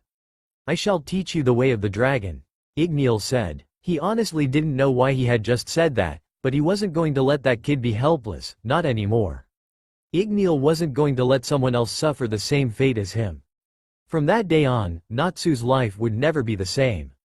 Flashback end. Naruto smiled at the memory, and glanced at the now sleeping boy. Natsu had laid his head on his shoulder. Naruto noticed that Gray was gone. He only shook his head. Naruto ruffled Natsu's hair, before picking the boy up. He disappeared in a swirl of flames. Naruto appeared in Lucy's bedroom. Natsu had told him that he slept in Lucy's place. Luckily, Lucy had just entered her bathroom, only with a towel wrapped around her. Kya, what are you doing here? She screamed and tried to cover herself with the towel. Naruto only raised an eyebrow but didn't say anything else. He gently put Natsu on the bed. I came to bring Natsu here, Naruto said, still looking at Natsu. Lucy nodded, her face still red. Thank you, Lucy-san, Naruto said. Lucy nodded and turned to close the door. When she turned around, Naruto was already gone. Sorry people, but there will be no Naruto's Lucy in this story. Maybe I'll write another FIC with Naruto's Lucy if you guys want. Just put some reviews for it or PM me. Laughing face. She was confused at first, but then she sighed. She quickly put her undergarments and her pajamas. She pushed Natsu to the corner of the bed and she laid down herself. Her last thoughts before she entered the land of dreams was, he is weird. Defiantly. Once again, like every other day, it was a normal day in Fairy Tail. But this time there was no fighting. Everyone was sitting at their respective places and were talking to others. Naruto was once again in the corner, his eyes closed, the tri-pronged kunai twirling between his fingers, but his mind was elsewhere. He was thinking about going on a mission. Or, he could train Natsu. Both were good ideas. Why not do both? Naruto asked himself mentally. He stood up from his chair and walked towards Natsu, who was alone. Apparently, Happy and Carla decided to go somewhere to kill the time, so Natsu was alone. Gray and Erza were on missions. Hey Natsu, would you like to join me for a mission? Naruto asked, ruffling Natsu's unnatural pink hair. Said boy's eyes immediately fired up, and he stood up from his seat. I'm all fired up, Natsu yelled at the top of his lungs. Naruto only chuckled. The blonde made his way towards the bar, where Mira was. Hey, Mira-san, Naruto greeted. Mira-Jane turned around and smiled at him kindly. I was wondering if you have a good mission for me and Natsu, said Naruto, chuckling. Mira smiled and pointed the mission board. Naruto looked at the point she was showing and nodded. The dragon made his way towards the mission board, Natsu beside him. He checked out the board and picked up a random one. Get rid of the bandits that call themselves Cancer, huh? Thought Naruto to himself, pondering on whether he should take it or not. The reward was a good one too. Alright Natsu, it looks like we are going to kick some ass, Naruto said to the pink-haired boy. Natsu's face broke into a huge grin, and he punched his fists together. Let's go, Natsu said, taking off. Naruto chuckled slightly, shook his head and followed him. Naruto and Natsu were traveling for 4 hours by now. They were heading towards Tanzaku town. I know that it's from the Naruto verse, but I just couldn't think up a name for a town, too lazy, d. Hey Ignil, are you going to train me? Asked Natsu excitedly. Naruto nodded, looking at the pink-haired boy through the corner of his eyes with a smirk. Natsu's excitement was almost going to explode. Ignil was going to be his teacher once again. Being his father was added as a bonus. Hey Ignil, how old are you? Natsu asked out of the blue. Naruto stopped, feeling, shall we say, not good? Where did that come from? Naruto asked, looking away. This action only caused Natsu's curiosity to grow more. Well, you never told me your age, so I just want to know. The pink-haired boy answered. Naruto sighed. Honestly, I don't know. Naruto said, looking to the sky, a sigh escaping his lips. Natsu's eyebrows furrowed. What do you mean you don't know? Everybody knows his age, right? Natsu asked uncertainly. Natsu, I have lived too long. I don't remember how old I am. But, if you ask me how old I am in this body, the one that I am currently in, I am 38. Naruto said, looking at the boy. The Dragon Slayer's jaw dropped to the floor, eyes were wide open with shock. 38? Are you serious? Shouted Natsu, still in shock. Naruto only nodded, amusement visible in his face. Gajeel was pissed. No, he was beyond pissed. I mean, come on. What the fuck was he doing in a library? Oh yeah, he was dragged here by a blue-haired bookworm. The girl was so energetic that even he couldn't keep up with her. Gajeel pinched the bridge of his nose, cursing himself for letting her drag him. Hey Gajeel, can you help me a bit? Levi asked. Gajeel turned to the direction of the voice, and his eyes bulged out. There was Levi, in a ladder, trying to reach up to the last shelf for a simple book. She was desperately trying to reach the book by raising her hands, and standing on her toes. She wore some kind of tight jeans, hugging her rear. And, you can better believe Gajeel that when he said they were tight, they were. When there came no response from Gajeel, Levi turned around and saw him looking at her. Looking at her butt, to be exact, which was hugged by some very tight jeans. Then she noticed the little amount of blood leaking from his nose. Her face flushed, and she desperately tried to turn around. This caused the ladder to shake and her to fall. Levi closed her eyes, waiting for the pain, but nothing came. Instead, she felt strong hands holding her, and something hard. She pressed her hands against the hard thing, wondering what it was. When she opened her eyes, she came to face with her hands rubbing the rock-hard chest of Ignil. "Enjoying yourself?" Ignil asked, a smirk on his face. Levi's face flushed, before she also smirked. "Yeah, I do. Just like you did several moments ago, looking at me," Levi said. Ignil's smirk faded and was replaced very red face. Levi giggled. Naruto sighed. Natsu and him were currently surrounded by a bunch of bandits, who were holding some weak swords. It wasn't even a challenge. "Natsu, how about I see you kick their asses? Maybe I can see how much you have improved," Naruto said, a glint in his eyes. Natsu immediately grinned, and his fists were engulfed in flames. "I'm all fired up," Natsu shouted, and charged forward. The bandits never stood a chance. One by one, Natsu hit them all effortlessly. But he made a deadly mistake by underestimating them all. One of them, someone dressed in all black, came up behind Natsu and raised the knife he was holding. Natsu turned around, but it was already too late. Just as the knife was coming down, something hit the assassin in the stomach, causing him to fly away a good distance. Natsu could make out some flames from the body before it flew away. The pink-haired boy turned to his companion, and flinched under his glare. Naruto was not angry. He wasn't. He was just disturbed that Natsu had underestimated his enemies too much. "Why weren't you careful?" asked Naruto, feeling irritated. Natsu just rubbed the back of his head. Naruto only sighed. "Hey Ignil, what was that move you used just now?" Natsu's curiosity was perked when he laid his eyes on Naruto's hand that was currently emitting smoke. The blonde raised an eyebrow and looked at his hand. His eyes widened a fraction. No, how could he have used that move? He was sure that he had agreed with himself to never use it again. Yeah, he had just used the Rinnegan. But it wasn't his original Rinnegan. This one was made by magic. He thought for a while, then opened his palm, holding it in front of him. Natsu just stared at Naruto's hand, expecting something to happen. After several minutes, he wasn't disappointed. In Naruto's palm started to gather small flames, until the flames took the form of a spinning ball. The ball was spitting fire in every direction, making it look like some kind of a vortex. Just as he was going to ask how Naruto had done that, something stopped him. Naruto's eyes were wide, and he was staring at the ball with some kind of emotion he couldn't make out. "I can't believe it," Naruto muttered to himself, but cursed when he realized that Natsu had heard him because of his high senses. "Wow Ignil, how are you doing that?" Natsu asked, staring at the spinning ball. Naruto focused some more magic into the ball, until it grew to the size of a basketball. The blue-eyed man disappeared, appeared next to a tree and struck the ball to the tree. The tree never stood a chance. So didn't the other 20 trees behind it. Natsu could only gape. Oh yeah, he was definitely going to learn that thing, whatever the hell it was. The Dragon Slayer ran to Naruto and pleaded. "Ignil, please teach me that," Natsu said, hands clasped together. Naruto turned to look at Natsu, his eyes blank. He shook his head and disappeared without a trace. Natsu's face was full of confusion, and when Naruto disappeared, he started to look around rapidly for him. Natsu still sensed Naruto's magic energy, so he started to run towards that direction. He would find out the reason, just so he could figure out a way to help Ignil. Naruto sat on a cliff, looking out to Tanzaku town. In his hand was a necklace that held a green diamond. The only thing that was left from some of his precious people.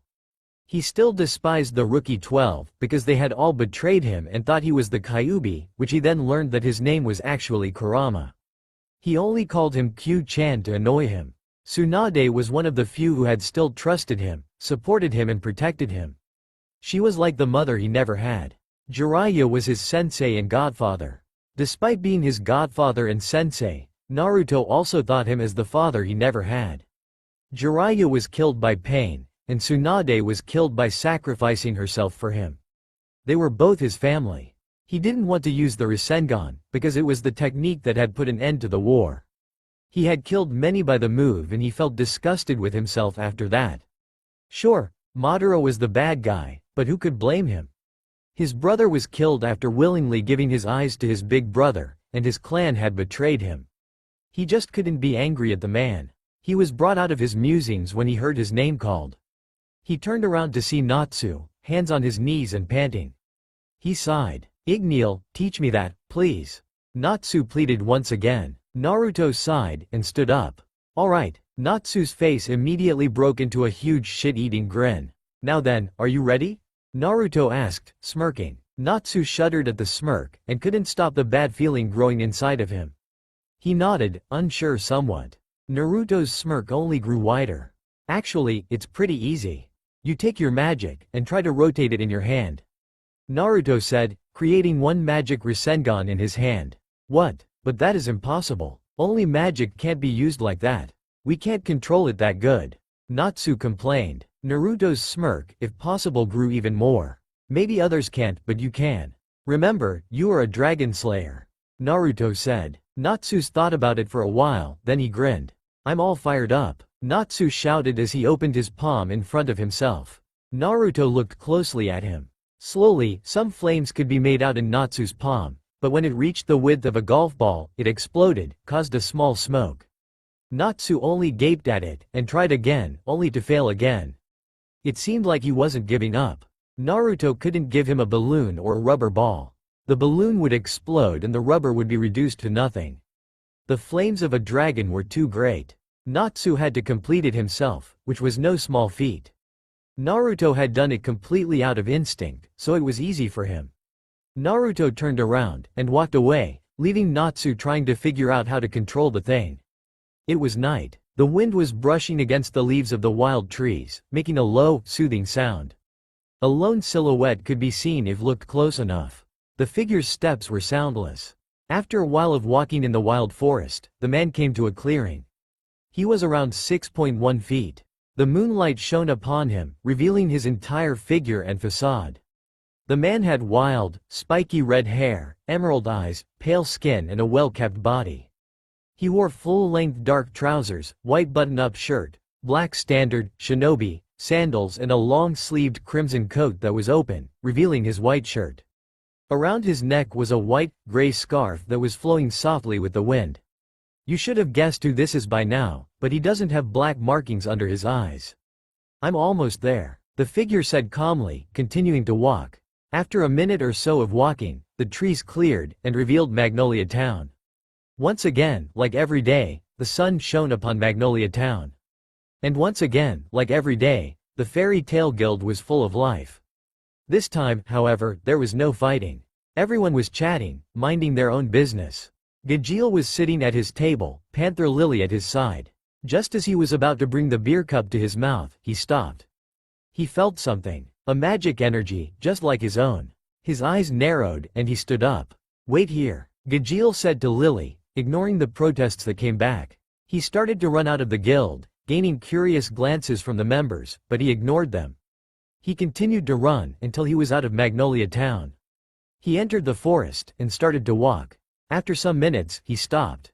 His eyes were narrowed, looking forward, searching for something. After another minute, a figure emerged from the trees. The figure had spiky, unkempt wild red hair, green, blue eyes, pale skin, a white button-up shirt, full-length dark trousers, black sandals, and a long-sleeved red coat. And, around his neck was a white scarf. He was around 6.1 feet. The man stopped when he came close to Gajeel, his face blank. Gajeel's hand twitched, ready to attack. "Who are you?" asked Gajeel, studying the man. He felt some kind of a connection to the man, but the one thing that bugged him was that the man's magic energy was a dragon's, just like his own, but much, much stronger. The man looked straight in his eyes, not flinching. Then he said one word that made him go crazy. "Metallicana." Gajeel exploded. He flew forward, his arm already in the shape of a metal sword. The man ducked, letting the sword pass him harmlessly. Just as the blade flew the man's head, Gajeel swung his leg, attempting to kick the man in the chin. The red-haired man this time moved his head to the left, dodging the kick. As Gajeel landed, he clenched his teeth. He drew back his arm, and swung it forward while he yelled. Iron Dragon's club. His arm turned into an iron club, extending and going straight towards the man. What happened next shocked Gajeel. The man just raised his hand and let the club hit it. The ground beneath him cracked, making spiderweb-like crater in the ground. "This cannot hurt me," he muttered slowly, not caring that he was holding back Gajeel's attack. Gajeel's red eyes burned with fury, and he prepared for his next attack. He roared, extended his left arm back, and punched forward. A green dragon slayer's magic seal appeared before his arm, and then his arm transformed into a large spearhead. Then, a very large number of steel spears were sent towards his enemy. Only a very tch was all Gajeel heard, before the man threw his head back a little, put his hands in front of his mouth, and roared. "Roar!" yelled the so-called Metallicana. The same roar just like his one flew towards him, completely annihilating his spears. This roar was almost times stronger than his one. In the last minute, Gajeel jumped aside, letting the tornado of iron pass him, and annihilate a very large section of the trees. He could only stare in shock at the damage done. That roar was definitely stronger than his. He once again turned towards the man, asking the previous question. "Who are you?" Gajeel asked, his eyes narrowed. "Who am I? I think you already know who I am," the unknown man said, putting his hand in his pocket. Gajeel instinctively took a defending stance, readying himself for whatever attack that was to come. It never came. He only pulled a little dragon doll from his pocket, holding it in his hands. Gajeel's eyes widened, his fists were clenched. "How do you have that?" Gajeel roared, demanding an answer. The man only raised an eyebrow, not answering. "As in were me," yelled Gajeel once again, flying forward. "It was given to me by my son," the man said, his eyes softening. Gajeel stopped, recognizing these eyes. For a minute, his brain stopped working. Could it be? After so many years? But it was impossible. Metallicana was gone. How could it be true? Gajeel looked more closely to the Iron Dragon figure, recognizing it immediately. His eyes widened, emotions swirling in them, emotions that he thought he had long lost. "You bastard!" Gajeel yelled, punching the man in the face. It only made the man turn his face to the side, not affected by the punch. "You think you can just come back? After all these years? Just like that?" Gajeel was demanding some answers, not waiting for them. He lunged forward. Gaara caught him, embracing him. Gajeel's eyes widened, shock filling them. His mind processed what was just happening. He growled, and pushed the man backwards. "Who the fuck are you?" asked Metallicana once again, wild emotions running wild in his eyes. Gaara's eyes just softened even more. "It's me, Gajeel." "Metallicana," Gaara said, walking forward and embracing the boy, no, the man in front of him. Gaara was a bit higher than him, so he wrapped his arms around his back and closed his eyes. He felt something on his cheek, and he knew that it was some tears that leaked. Gaara's eyes softened. "It's okay to cry for happiness, Gajeel," Gaara said. Gajeel sighed. There he was, muttering wise and stupid words. It was Metallicana all right. After another minute, Gajeel pushed Gajeel back, standing up. He sniffed and dried his eyes with his wrist. He didn't know how adorable he was right now. "Ah, cute," were the only thoughts of Gaara as he gazed upon Gajeel. A sly smirk formed on the pale feature. "Ah, is Gajeel-chan crying?" Gaara asked mockingly, leaning against a tree. "Shut the fuck up," Gajeel yelled, visible thick nerves on his forehead. Gaara smiled slowly, picking up the dragon figure, and dusting it off. Gajeel looked at it, remembering the time when he gave it to his father. "You kept that?" Gajeel asked, crossing his arms and looking to the side. Gaara gazed at him flatly, before securing it in his pocket. Gajeel sat on the ground, crossing his arms. Gaara smirked, before walking near him, and sitting close. "Why did you leave, Metallicana? Was I a burden to you?" Gajeel muttered, looking to the ground. Gaara's eyes widened a fraction, before they returned to normal. "No, you were never a burden to me. Never. You were the most precious thing to me. I would give my life for you, Gajeel. I didn't leave because I wanted to. I was forced," Gaara said, looking at him. Gajeel looked at his father and smiled. He sighed in relief. "That's good. I always thought that you left because you hated me," Gajeel said, his face hidden by his wild black hair. Gaara only smiled. "You'll never leave again, right?" Gajeel asked once again, wanting to be sure that his father was not going to leave. Gaara smiled, a wide smile. He then ruffled Gajil's jet black hair and spoke. I promise. I will never leave you again. Never, Gaara said, speaking his heart. Gajil, again in a very long time, smiled. A true smile. Natsu was panting, laying on the ground. The clearing was emitting smokes. The trees were all blown up, small craters on them. And on Natsu's face was a big grin. I did it. I finally managed it, Natsu said to himself, looking at his hand. After some seconds, a blue, red, yellow orb started to form. It was emitting fire in all directions, making it look like a vortex. Ignil will be surprised that I got it that quickly, Natsu said to himself excitedly.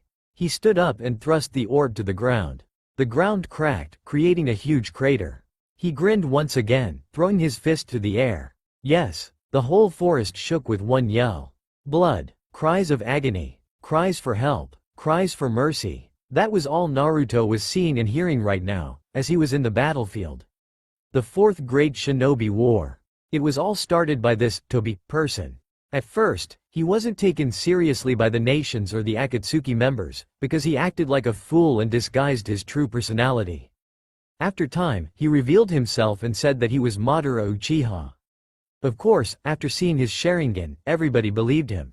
And then, they saw the original Madara, raised from the death by Kabuto, by using impure world resurrection. Edo Tensei. After that, everyone was once again confused. They didn't know who this Tobi was.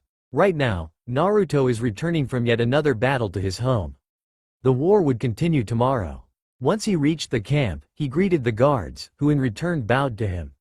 He was no well now, having defeated the leader of the Akatsuki, and being the pupil of the Toad Sage made him well known. He greeted the ninjas as he walked towards his tent. He headed to the shinobi shop and ordered some ink. Being a seal master had its advantages. He could destroy hundreds of enemies with just one seal, or capture some enemies for interrogation. After he got what he needed, he exited the shop and started to walk towards his tent, ready to get some rest and then fight again. In his way, he saw some medic nins running with supplies in their hands, and prayed to whoever was up there to help whoever was wounded. Naruto entered his tent, took off his gear and flashed some water to his face. He rubbed his neck, stretched his shoulders and sighed in pleasure when he heard a small crack. His ears perked up when he heard someone enter his tent. He immediately recognized the person's chakra, and his eyes became emotionless. Why was he here? What do you want? Naruto asked, turning around, his eyes cold as ice. He was greeted by the one and only, Sasuke Uchiha.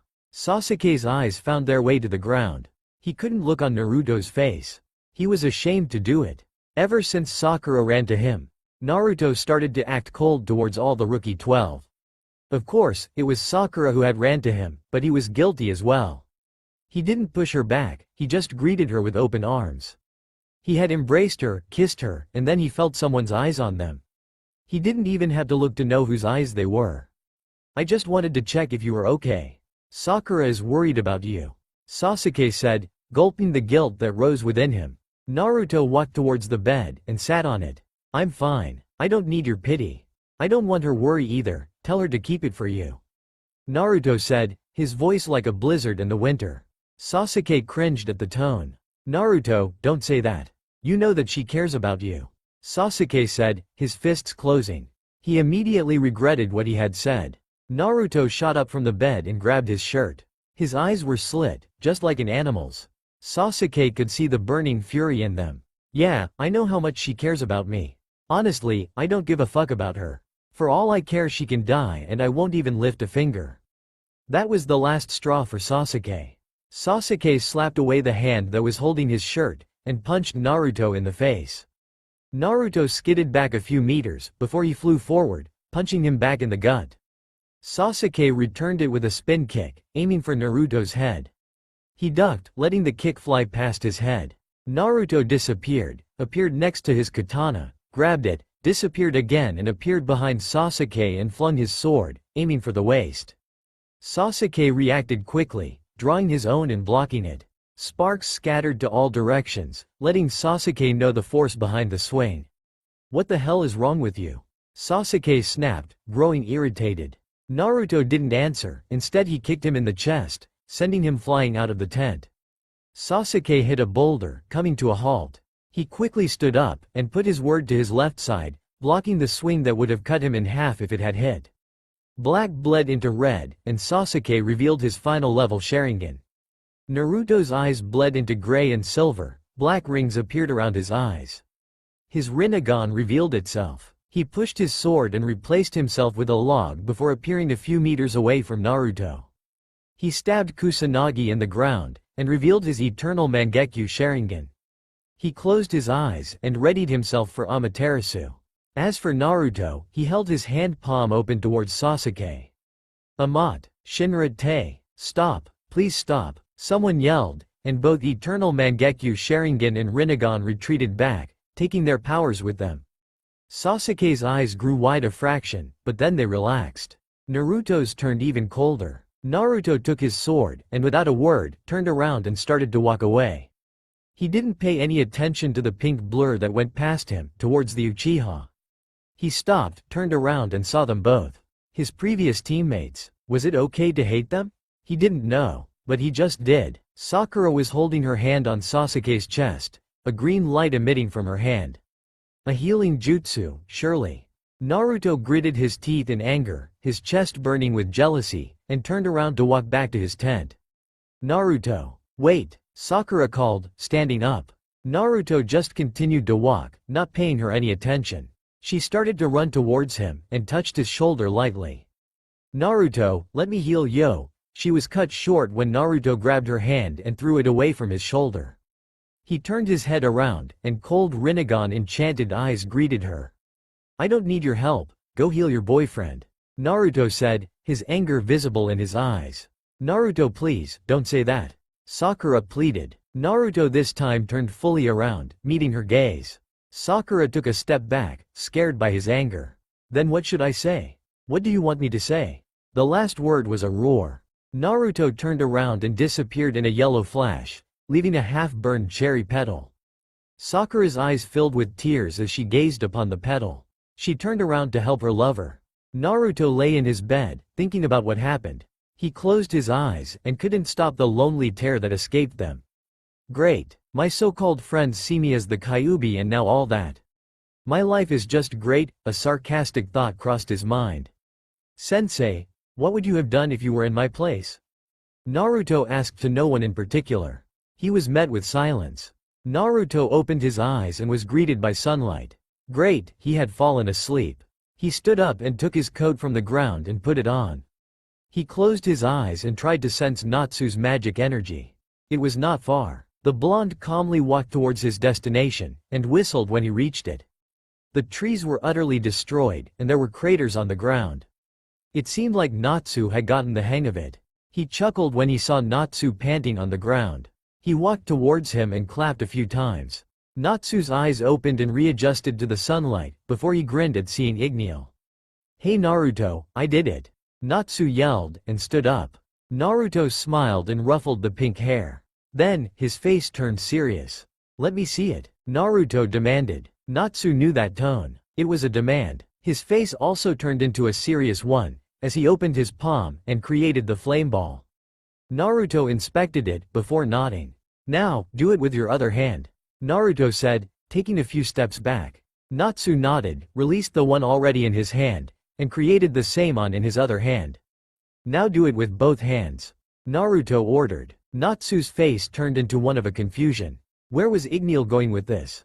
Whatever, he did as he was told. Now he had spinning fire vortexes in both hands, sending flames into every direction. You know what to do, the older one ordered calmly. Natsu's eyebrows disappeared into his hair, and then his eyes widened a bit.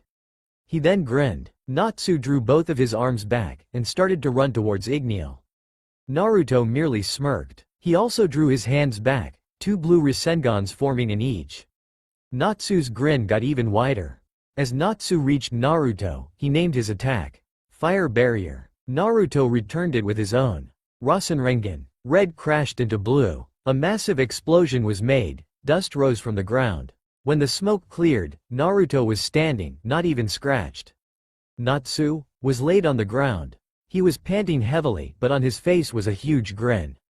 Naruto only chuckled. That actually tingled, Naruto said, chuckling. Natsu only rubbed the back of his neck. Naruto picked Natsu up, and gave him a piggyback ride. Natsu leaned his head on Naruto's shoulder, and sighed. You did well, son. Naruto said proudly. Natsu's smile grew wider. Naruto and Natsu walked calmly towards Magnolia town, having received the reward from the mission. Natsu had a shit-eating grin on his face. Naruto had a grin of his own. Just as they reached the gates, Naruto stopped. Natsu noticed, and he also stopped. What's wrong? Natsu asked. Why did Ignil stop so suddenly? That magic energy, it's as strong as mine. Naruto thought, looking towards the woods. Then, he smirked. Without a word to Natsu, he took off running in the direction of the energy. Natsu yelled behind him, and also followed. When Naruto reached his destination, his eyes grew wide. There stood Gaara, a smirk on his face and Gajeel next to him. Gajeel's face was that of a confusion when he saw him, and it only increased when Natsu came too.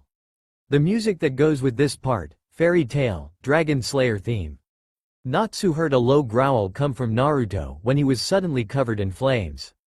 Gaara's smirk instantly disappeared. Naruto drew his head back, his cheeks puffed out and he put his hands in front of his mouth. Gaara did the same, preparing his own attack. Roar! Both Naruto and Gaara yelled. The result was unimaginable. Two giant tornadoes clashed, one made of flame, the other from iron dust. It was overwhelming. Natsu and Gajeel were thrown back by the force.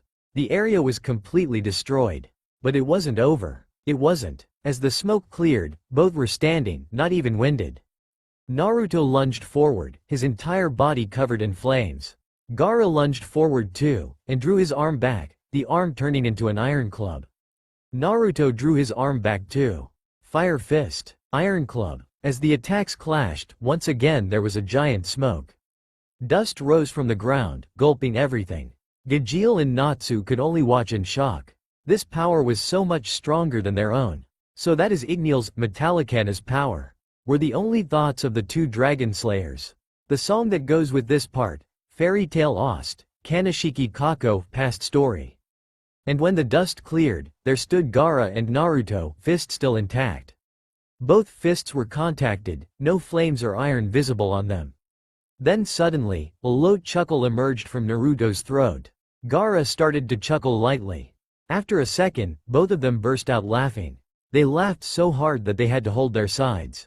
After they recovered, they both stood still, looking at each other. Then they hugged. Long time no see, old buddy. Naruto muttered. It has been a long time, hasn't it, Naruto? Gaara asked. Yeah, it has. That it has. Naruto said slowly, and then they parted. Gaara patted his shoulder, and gave him a small smile.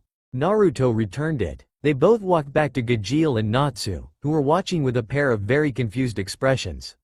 I think you know who and what we are, yes? Naruto asked Gajeel, who nodded. The two dragon slayers stood up and dusted themselves off. So you are a dragon, just like Metallicana. Then I guess you are Ignil, right? Gajeel asked, crossing his arms. Naruto nodded. Wow, you are both so strong. How did you get so strong like that? Will you train us too? Natsu was asking questions one after another, not letting them answer first. Gaara chuckled. Naruto glanced at him, annoyed. What? Naruto asked, crossing his arms. Gaara just smirked. He reminds me of you when you were still a kid. Gaara said, his smirk dropping. Naruto's expression softened a little when he heard that. Natsu stopped his chanting and looked at Naruto. Those times are long gone, Gaara. I stopped thinking about them a very long time ago. You should stop too, Naruto said, his expression darkening and his eyes closing. What times? Gajeel asked, his interest perked. Gaara sighed and shook his head. I guess you deserve to know. We were not always dragons, Gajeel. Natsu, do you know this? Gaara asked seriously. Natsu nodded. We were once human, just like you. We didn't have magic, we had chakra. Chakra is the physical and spiritual energy of a human. Magic is entirely different. I was the leader of my village, and Naruto was the hero of his village. We were and still are best friends. He once had other friends, but whatever Gaara was going to say, it was cut short by Naruto. Gaara! Naruto yelled, his eyes glowing red. Gaara sighed and shook his head. Naruto, you still didn't let it go? Gaara asked. Naruto turned to face him, his eyes cold as ice. No, I didn't. I know that you have experienced the same things I went through, but mine are entirely different this time. I will never forgive them. Never. Naruto said finally, and that was it. Gaara rubbed his eyes and sighed. As you wish, Naruto. It doesn't matter anymore. You have your son, and I have mine with me. From now on, we should stay by their side, not leave them. Gaara said, looking at Gajeel, who was staring at him with wide eyes. Natsu's eyes were wide too. Natsu walked forward towards Naruto, and hugged him. Naruto's eyes grew wide, and after a moment, he returned the embrace. A father embracing his son. Ignil, you don't have to tell me. But, if you want to share it with someone, you can always count on your son. Natsu muttered against him, and Naruto once again smiled, pushing back the sad thoughts away. He ruffled his son's hair. Yeah, I will son, I will. Naruto said, smiling. Gaara only smirked. Mama's boy? Gaara muttered, but Naruto and Natsu still heard him. Shut the fuck up. Both of the fire mages yelled. Gajeel only sweat dropped while Gaara grinned. I love getting you grilled up. Gaara said with an evil smile. Naruto cursed for a moment, but then he also smirked. Says the guy who didn't have the guts to ask out a girl. Naruto said, looking to the side with a smirk. Gajeel and Natsu both erupted in laughter while pointing at Gaara. Oh my god, seriously? And I thought you were tough. Natsu managed to say between laughters. Gaara's face turned red both in embarrassment and anger. Then he once again smirked. Oh yeah? Then who was the guy that had drank outdated milk and had to go to the bathroom all day? Gaara asked mockingly. This caused Gajeel's and Natsu's laughs only to increase. Naruto turned beet red, and he cursed and muttered something about damn annoying red-haired guys. Holy shit, and you would think that dragons are some really serious guys. Gajeel said between laughs. I used to think that too. Both Naruto and Gaara thought. Then, Gajeel suddenly stopped laughing and said, well, my dragon is the best there is.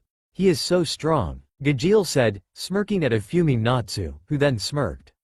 Oh yeah, well then you should see my dragon's power, he is awesome. I'm sure that he could beat yours. Natsu said, crossing his arms and turning his head to the side. A thick vein mark appeared on Gajeel's forehead, as he approached the pink-haired boy. You pickin' on my dragon? Gajeel asked, pushing his forehead against Natsu's. Hell yeah I do. What are you gonna do? Run and tell your daddy? Natsu said, ignoring the glare that was sent his way by a red-haired man. Naruto chuckled. Good one, the blonde man thought, rubbing his nose in pride. My dragon can kick yours ass. Gajeel said, crossing his arms. Natsu shot back. Oh yeah, let's test that then, Natsu countered. The ranting continued a few hours like that. The two dragons only sighed, a thing they did all the time. Currently, the two dragons and their sons were in front of the Fairy Tale Guild building. Before they could enter, a shout came from the side. Natsu, a small blue cat crashed into Natsu and started crying. Ooh, it's happy, Natsu exclaimed, as he hugged the cat back. From their back came another voice, but it was calm and collected. Gajeel, the black-haired dragon slayer turned around to find Panther Lily with crossed arms looking at him with a stern gaze. Panther Lily? Gajeel asked, blinking. Gaara raised an eyebrow at the cat who was looking at him with a hard gaze. Happy now noticed it, and started to look at Naruto with a considering gaze. Who is this, Gajeel? Lily asked, raising an eyebrow. Gaara in turn didn't surrender, he also crossed his arms. That's Gaara, Gajeel answered. Gaara nodded, acknowledging the cat.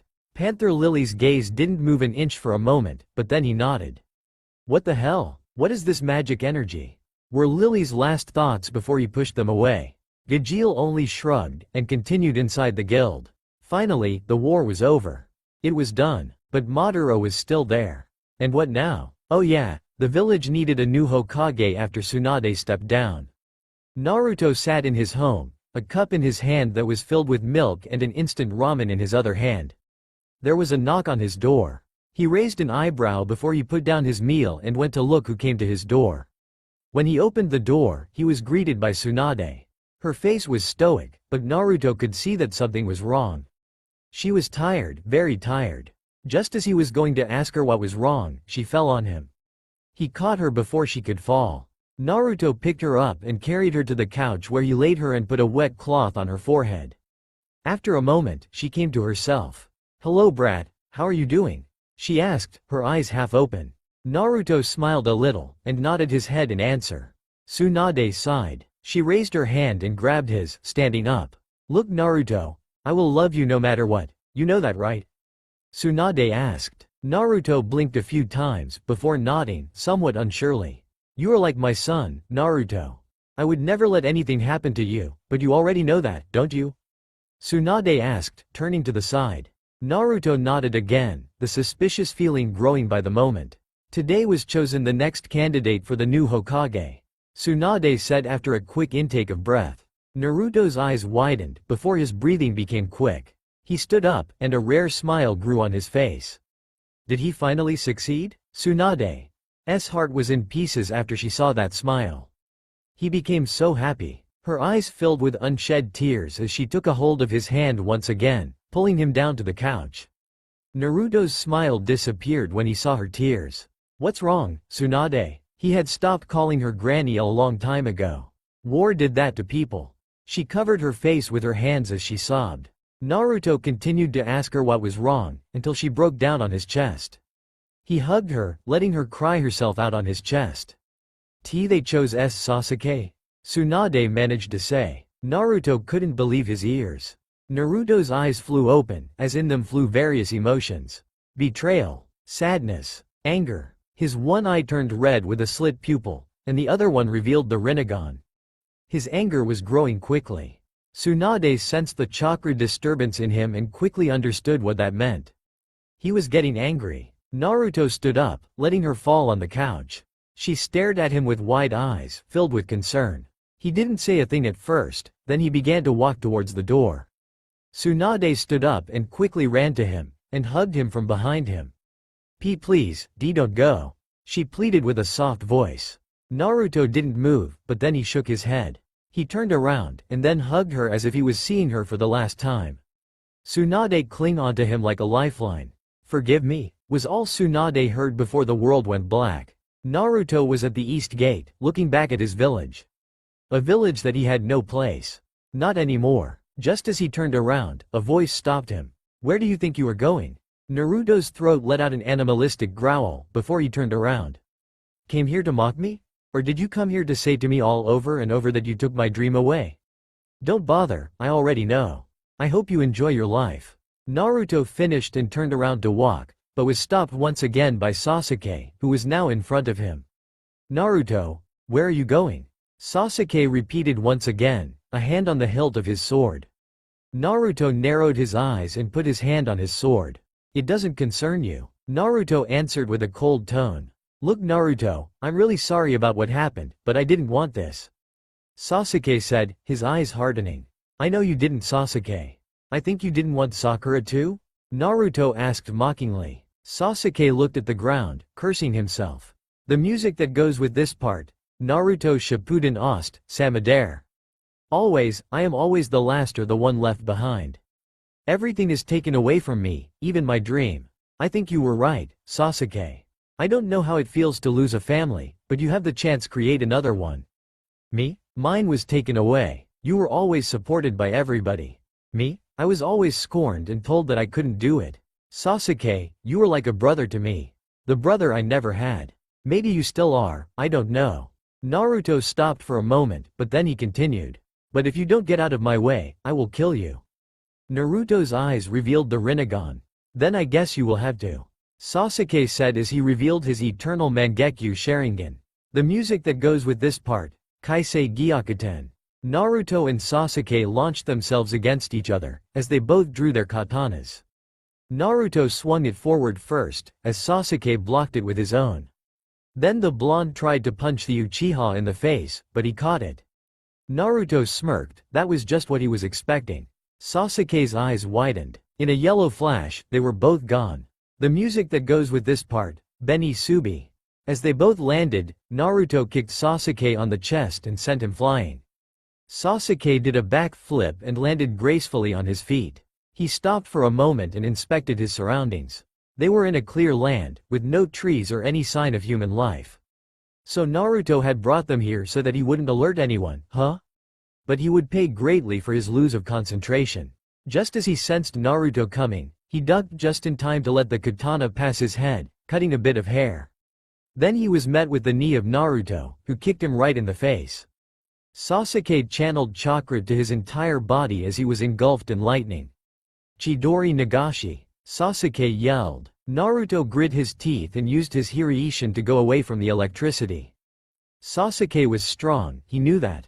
Sasuke stood up and held his katana tight in his hand. This would not be an easy fight. Naruto stabbed his katana in the ground as Sasuke did the same, and they both began doing rapidly hand signs. Kaden. Gukakyu no Jutsu. Both yelled, as a giant fireball erupted from their mouths and clashed.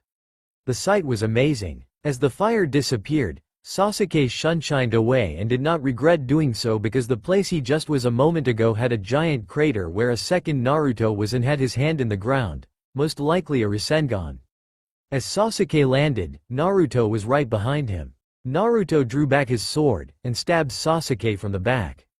Sasuke's eyes grew wide, but just then, Sasuke was gone and in his place was a log. Chidori Senbon. Naruto stuck to his gut and moved away, just in time to avoid countless lightning senbons, but two embedded themselves to his left arm. He gritted his teeth in pain and anger. He bit his thumb and did some hand signs. Kachiyose. Naruto yelled as he struck his hand in the ground. Letters appeared on the ground, arranged like a spider's web. I need to save all of my chakra, Naruto thought. With a giant smoke, Sasuke narrowed his eyes and readied himself to move. Out of the smoke came out a bird, but it was an ugly one, to say at least. Its legs were below and one was at the side. Its eyes were enchanted by the Rinnegan. Sasuke quickly moved out of the way as the bird clashed to the ground, using the shunshin. He appeared beneath the bird and prepared his hand signs. Kaden. Karyu Enden. Fire style. Dragon flame bomb. Sasuke yelled as from his mouth shot out basketball-sized fireballs at the unlucky target, burning it to a crisp. That was just what Naruto needed. When Sasuke landed, he didn't have time to predict Naruto's movements. In a second, Naruto was in front of him, and both of his hands were outstretched on both of his sides. Sasuke's eyes widened, recognizing that pose. Shinra Tensai. Almost immediately, Sasuke was flung back by an invisible force that caused him to hit a tree, and pass out from the pain that the invisible gravity had hit him with. Naruto went and checked to see if Sasuke was okay, and sighed a small sigh of relief when he sensed a pulse from his neck. "Goodbye, brother," were the last words Naruto muttered before he disappeared into the darkness of the night. In the moonlight, a single tear glistered. Sasuke opened his eyes and was greeted by the dark sky that was decorated with countless stars. He blinked for a second, and then the memory came back and hit him like a brick. He stood up immediately. "Naruto!" he yelled, looking around, searching for his teammate. No answer. "Naruto, where are you?" Sasuke tried again, but to no avail. "Naruto, oh." Sasuke yelled, before he punched the ground in anger. Tears leaked down from his Sharingan enchanted eyes, as they retreated and the unreadable onyx black came from the depths of his eyes. Then, he noticed something glister in the moonlight. He looked where it came from and couldn't believe his eyes. There, in the ground, lay Naruto's headband. He went there and picked it up, and his fist clenched around it. His eyes couldn't stop the tears that escaped them. He disappeared in a swirl of leaves, leaving nothing behind. Sasuke arrived at the Konoha gates just in time to see a crowd there, waiting for them.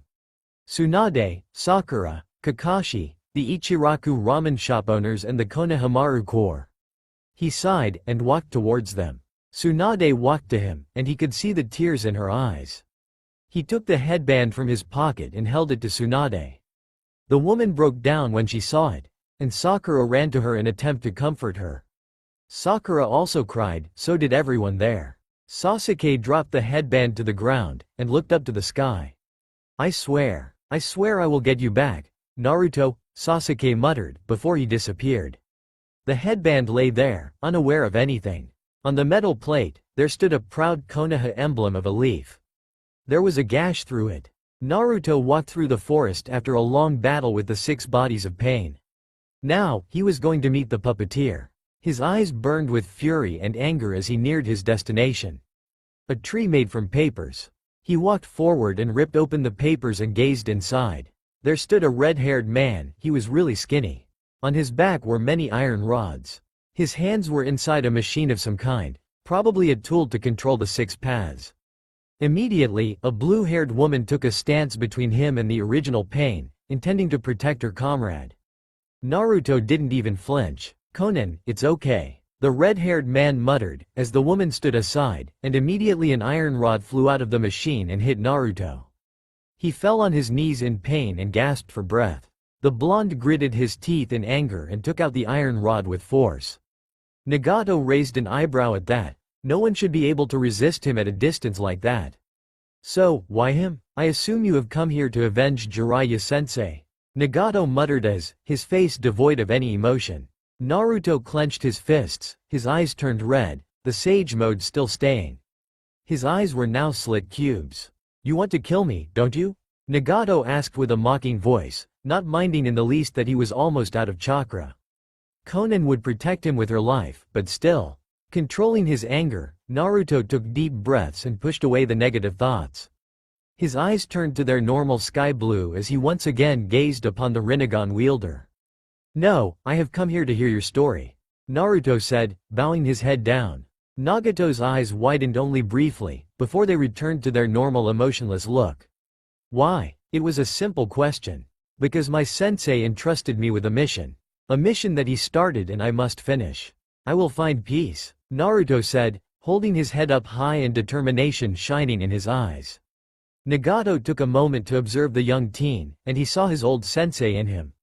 He smiled a little. "Very well, Naruto Uzumaki, you will hear our story." Naruto stared at the ground in shock, as he processed what he had just heard. Could life be so cruel? "So, what is your answer?" Nagato asked, as he turned his head to the side. Naruto could only stare at him with an agape mouth. He once again diverted his eyes to the ground. "What is your answer, Naruto Uzumaki? You said you would find an answer," Nagato said once again. Konan was at the side, her eyes closed. She hated to remember those times. Naruto fell to his knees and opened his eyes in shock. He didn't have an answer. He didn't even have a slightest idea for an answer. How was he going to make peace? Nagato gazed upon the boy. Naruto calmed himself and stood up, and turned his head to the red-haired man. His eyes were full of emotions. "I don't have an answer, but just for now. I promise to you that I will find peace. That is a promise of a lifetime," Naruto finished. Nagato's eyes widened, as he gazed in shock upon the boy. He remembered his old sensei's words. "If I can't find peace, I will die trying. If I can't make peace, I will just try until I die." Yahiko, Konan and Nagato, remember this moment. I will find peace, as will you. This is a promise of a lifetime. Promise of a lifetime, they all had yelled. "Sensei, have I walked a wrong path?" Nagato asked himself mentally, as his eyes watered. He bowed his head. He brought out his hands from the machine and did a hand sign. Konan's eyes widened. "No, Nagato, don't. If you do that you will—" Konan tried to interrupt, but Nagato interrupted her instead. "I must do this, Konan. I must do him for the both of us," were Nagato's words, as he brought back all the people he had killed. Then his chakra was almost completely gone. He had a last request. "Naruto Uzumaki, I have a request," Nagato managed to say. Naruto raised an eyebrow. "When I die, I want you to take my eyes." Naruto's eyes widened. "Wah," Naruto tried to say, but no words came out of his mouth. He was shocked beyond belief. Konan was in the same state. "These eyes will help you find peace. I hope you can finish what our sensei started. Good luck, Naruto." His last sentence was said with a smile, as his eyes closed to the world and life left him. Naruto was woken up by a yell. Not just any yell. It was Natsu, yelling right next to his ear. Naruto sighed in depression before he stood up and rubbed his head, trying to soothe the growing pain. Natsu was there, tapping his leg on the floor impatiently. Naruto rolled his eyes at that. "Hey Ignil, let's train. The S-class mage exam is only a month away. I need to be in S-class," Natsu shouted, excitement written all over his face. The blonde raised an eyebrow, but then he smirked a little. "Ooh, is my little boy going to be in S-class?" Naruto asked mockingly, as he stood up. Natsu's smile disappeared and a thick vein popped out on his forehead. "Shut up." Naruto chuckled at the reaction that Natsu had just displayed, but then his expression turned into a serious one. "Very well, Natsu. I will train you, but not here," Naruto said, crossing his arms and sitting back on Lucy's bed. He had found that the blonde girl's bed was comfortable. He now understood why Natsu always slept here. "Huh? What do you mean not here?" Natsu asked, looking disappointed a bit. Naruto sighed. "It means that we will have to go to somewhere else," Naruto muttered as he closed his eyes. Natsu's face brightened up at that. He finally got what Ignil had meant. "We will be away for a month, so you can go and say goodbye to your friends," Naruto said as he stood up and wasn't surprised to see the downcast look on Natsu's face. His expression softened. "Don't worry, son. I will make sure you pass the exam, I promise," Naruto said, ruffling the pink boy's hair and giving him a rare smile. Natsu returned it with his own grin. "Meet me in the gates," Naruto said, then he disappeared with a yellow flash. Natsu entered the guild and gathered all of his friends to a table. They were curious. "So, what is the deal, Natsu? You got a new technique?" Lucy asked with humor, her eyes tingling with amusement. Natsu face palmed. "No, I'm going to train with Naruto for a month, so I came to say goodbye," Natsu muttered, crossing his arms. Many were surprised. "For a month? Why?" Erza asked. "Because the S-class mage exams are a month away, that's why," Natsu shouted excitedly. "Why do you always get all the good stuff?" Gray muttered under his breath as he sulked into a corner. Natsu grinned. "Okay, bye," Natsu shouted, as he ran out of the guild hall. Everyone breathed out a tired sigh. "That's Natsu for you," they muttered. Naruto was waiting at the gate when Natsu finally arrived, and they could begin their journey. When they started walking, Naruto stopped. Natsu turned his head back. "Are you going too?" Naruto asked to no one in sight. Natsu was about to ask who he had asked the question until Gaara and Gajeel walked out from the gates. Gaara nodded. "Good, we will see each other in a month then, Gaara," Naruto calmly finished, as he once again started walking. Gaara answered with a short nod, as he motioned Gajeel to follow him. "I hope this goes well," Naruto thought to himself, before he continued to his journey with Natsu. Naruto was jumping from tree to tree as he traveled across the land.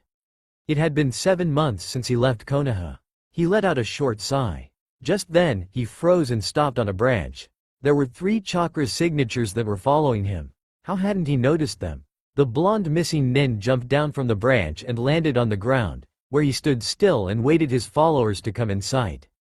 And he wasn't disappointed. Indeed, there were 3 Konoha ninja that had followed him and were now in front of him. Sasuke Uchiha, Sakura Haruno, Kakashi Hatake, they all stood in front of him. They stared back at him, with determination shining in their eyes. Were they trying to bring him back? Or were they trying to kill him? He rolled his eyes at the latter. "Naruto," Sakura called to him, as he took a step forward. Kakashi raised his hand in stop. Naruto stared back at them, his face devoid of any emotion. He then cocked his head to the side and asked, "What do you want, Konoha ninja?" That sentence was like a knife to the 3 leaf ninjas. Didn't Naruto consider himself a Konoha ninja anymore? "Don't say that, Naruto. You are still from the leaf?" Kakashi tried to reason with him. Naruto gazed upon him and his expression didn't even change a bit. "No, I am not. Perhaps you forgot that I am a missing nin now?" Naruto asked mockingly, as he turned his back and started to walk. He stopped when Sasuke was now in front of him. "You are not going anywhere, Naruto. You are coming back home," Sasuke said, his hand on his kusanagi. Naruto rolled his eyes. "Oh yeah? Then force me, Rokudame-sama." The last part was said with an emphasis upon it. Sasuke flinched at that, but then his expression turned hard. Sasuke walked forward, but was stopped. "Where are you going, Sas? Don't interrupt," were all Sasuke had to say. When he neared Naruto, he spoke. "You are coming back." It was a demand. "No, I am not. It was a fact. We will see." Sasuke drew his sword. "Indeed, we will." Naruto drew his katana. And then they clashed. They clashed swords with such force and speed that even Kakashi had to reveal his Sharingan to see the movements. Sasuke flung his sword down in a vertical line as Naruto moved to the side, letting the sword pass by his shoulder harmlessly. Then Sasuke intended to punch Naruto in the face, but Naruto just moved his head to the side, letting it pass and his expression didn't even waver. Then Naruto kicked Sasuke in the gut, sending him sprawling backwards. Sasuke skidded to a halt as he drew back his hand and flung it. This time it was enchanted by lightning. Chidori Senbon, Sasuke said calmly as countless Senbons flew towards Naruto. The blonde flew through hand signs faster than a normal eye could see. Doten. Ganbin Q. Earth Style. Bedrock Coffin. Naruto muttered and he was engulfed in a coffin made from earth. The lightning Senbons just stabbed themselves into the coffin. And then the coffin exploded, and from it flew out Flame Dragon right towards Sasuke. The Uchiha shunshined away from his spot and appeared away. They continued fighting with their swords. I don't get it, Kakashi muttered. Sakura perked up. What don't you get, Kakashi-sensei?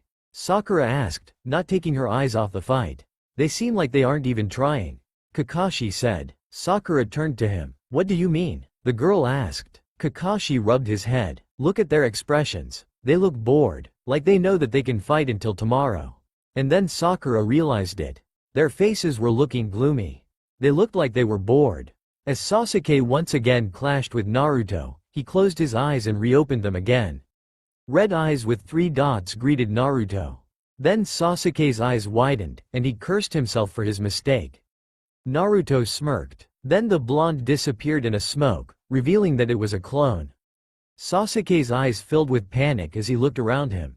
Had he lost him again? But when? Oh yeah, when the coffin exploded. Sakura and Kakashi were looking around too, trying to locate Naruto's chakra, but they couldn't locate him. What now, Sasuke? Sakura asked, going near him and taking his hand into hers and burying her head in his shoulder to conceal her tears. We keep looking, was Sasuke's blunt answer. Sasuke had never been the same since Naruto had left. Naruto landed softly on the open field as he rose and looked at the one man that had caused all this. Tobi. So, you finally came, Uzumaki? Tobi chuckled as he clapped his hands. Naruto's face turned into a sneer. But then Tobi stopped chuckling.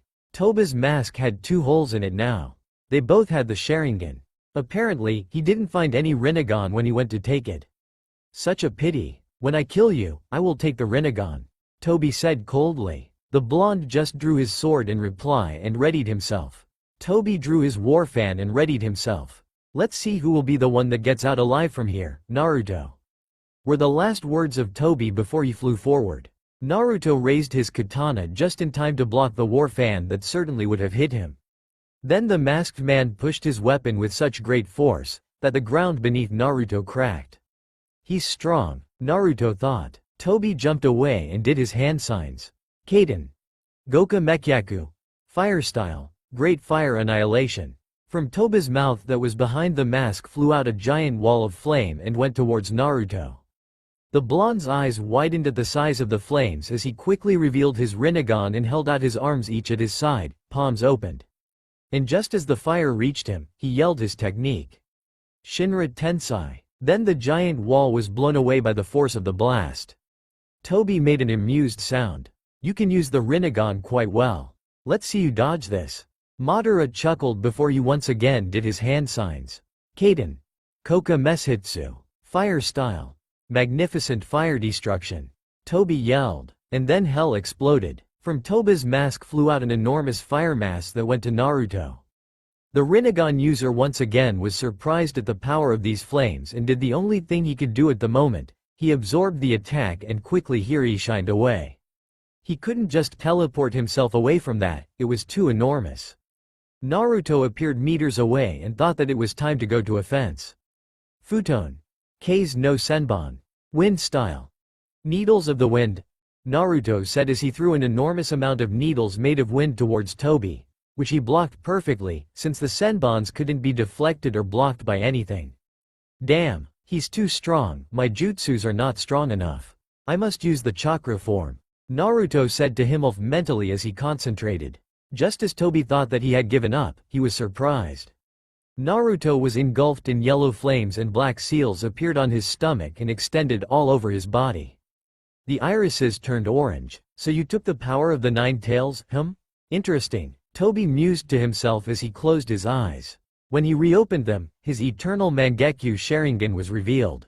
And after that, the Susanoo immediately followed. Tobi was engulfed in black, red and yellow as his Susanoo revealed itself. It had 4 arms and in 2 of them were 2 strange daggers.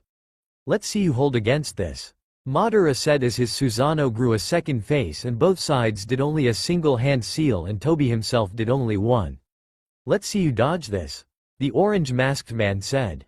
He was relaxed. His Susanoo would protect him. Now I know that this would be impossible without the Rinnegan, but oh well. Laughing face. And then, Naruto's eyes just grew wide. There was a huge planet of ground upon him and he stared at it. Shit, I have to stop it, or I will die. But my chakra will be completely exhausted. Naruto thought to himself as he extended his arms towards the planet and shouted as strong as he could and channeled the half of his chakra. Shinra Tensei. It was his last chance. Then, the overwhelming planet stopped. After that, the giant rock started to crack, until it fell to little pieces. Naruto gasped for breath. But then, his relief was gone. There was a new one. Before he could hold on what was going on, his arm was extended and he started to make a Rasen shuriken. It was like an instinct. When he finished it, he threw it to the rock. Futon. Rasen shuriken. The shuriken-shaped chakra flew towards the rock and in contact, exploded.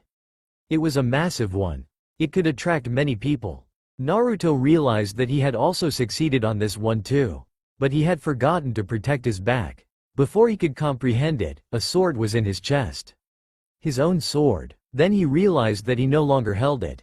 But when? How? It didn't matter anymore. The world went dark. Here he was, in the sewers. The place where Kurama resided. He walked forward, his feet making a sound as it hit the sewer water. What now, Naruto? Kurama asked in a bored tone as he rested his head on his paws. It looked like it didn't even bother him that he would die too. What can I do? He defeated me, Naruto said, his voice devoid of any emotion. Kurama shook his head in disapproval. It isn't over until you are dead. The fox muttered. But I am dead, damn it. Naruto snapped at the giant Biju, as he fell to his knees and grasped his hair, pulling it. No, you are not. Kurama tried to reason with him. Naruto glanced at him, his sky-blue eyes glowing with tears. I will die anytime now, damn it. I will die here. He continued to mumble the last part to himself as he rocked back and forth on his place. But then, the blonde broke the silence. Hey, Kurama. Naruto tried. The fox grunted in reply. If you were free, could you defeat him? Naruto asked, his face still on his knees. The fox raised an eyebrow at that question. Of course I could. I'm a Biju. The giant creature answered. Naruto rolled his eyes at that. Then, the fox paused. Why did you ask? The fox asked calmly, his face full of confusion. No answer. Answer me, Naruto. Why did you ask? The fox tried again. No answer. Then the creature remembered that he could see what the blonde was thinking and took a glance at his brain to see what was the deal. But when he saw it, he was enraged. No, no, no. You won't absolutely do that. The Biju roared, hitting the cage bars with his paws. The blonde smiled sadly. It's the only way. The boy, no, the man said as he stood up and started to walk towards the cage bars. No, we can find another way, Naruto. Don't do it. The fox was roaring at this point. If I don't stop him, too many people will die. I can't allow that. Naruto answered as he raised his hand and grasped the paper with the kanji for seal on it. Why do you care about them? They didn't do anything for you. You don't understand, Naruto. You will die. The Kyuubi was pleading. I understand perfectly. And I know that I will die. But at least no one will have to die for me. Were the last words of Naruto Uzumaki before he ripped the seal and let the greatest of all the Bijus free.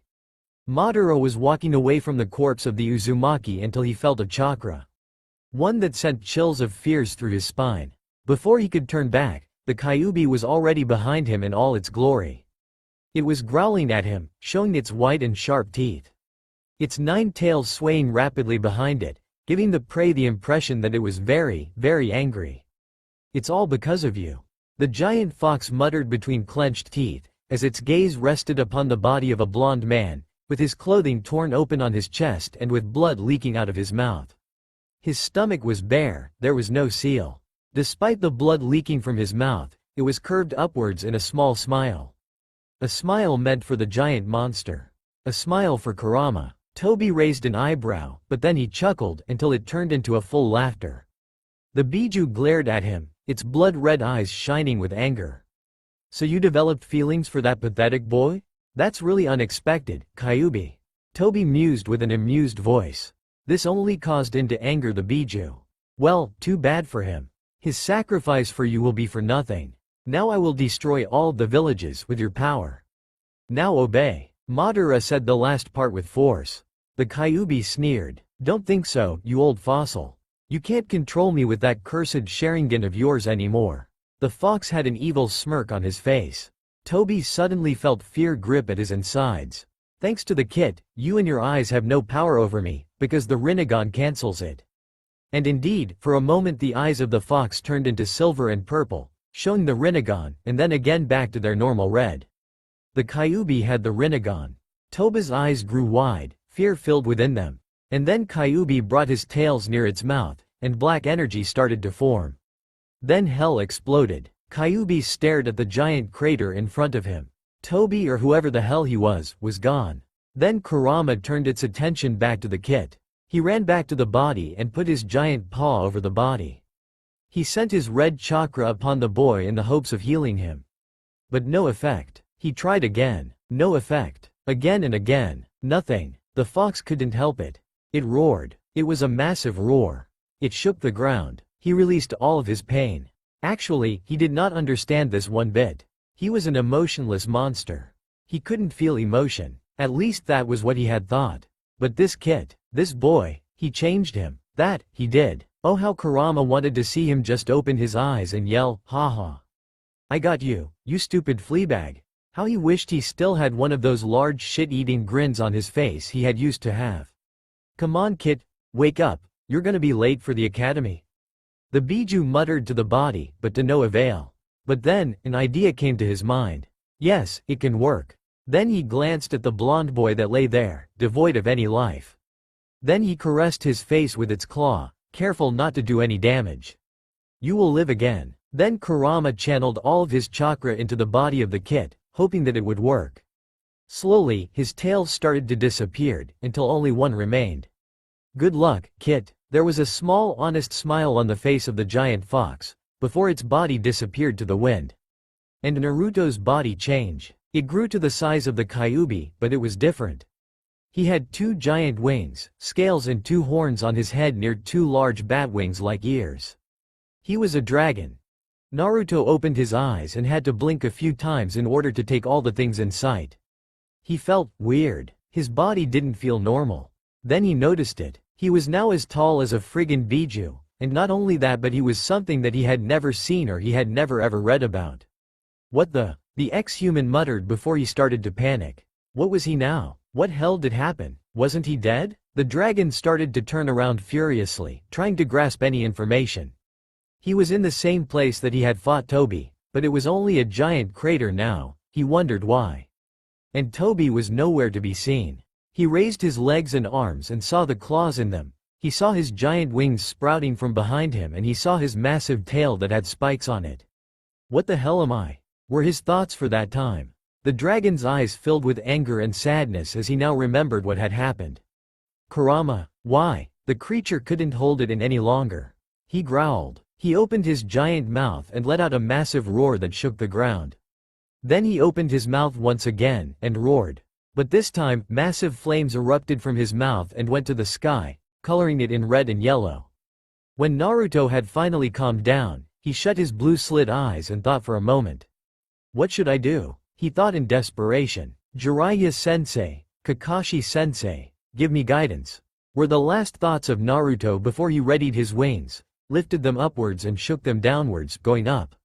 He took a few minutes to get the hang of it and when he did, he flew away from the crater to find himself a place to hide for the time.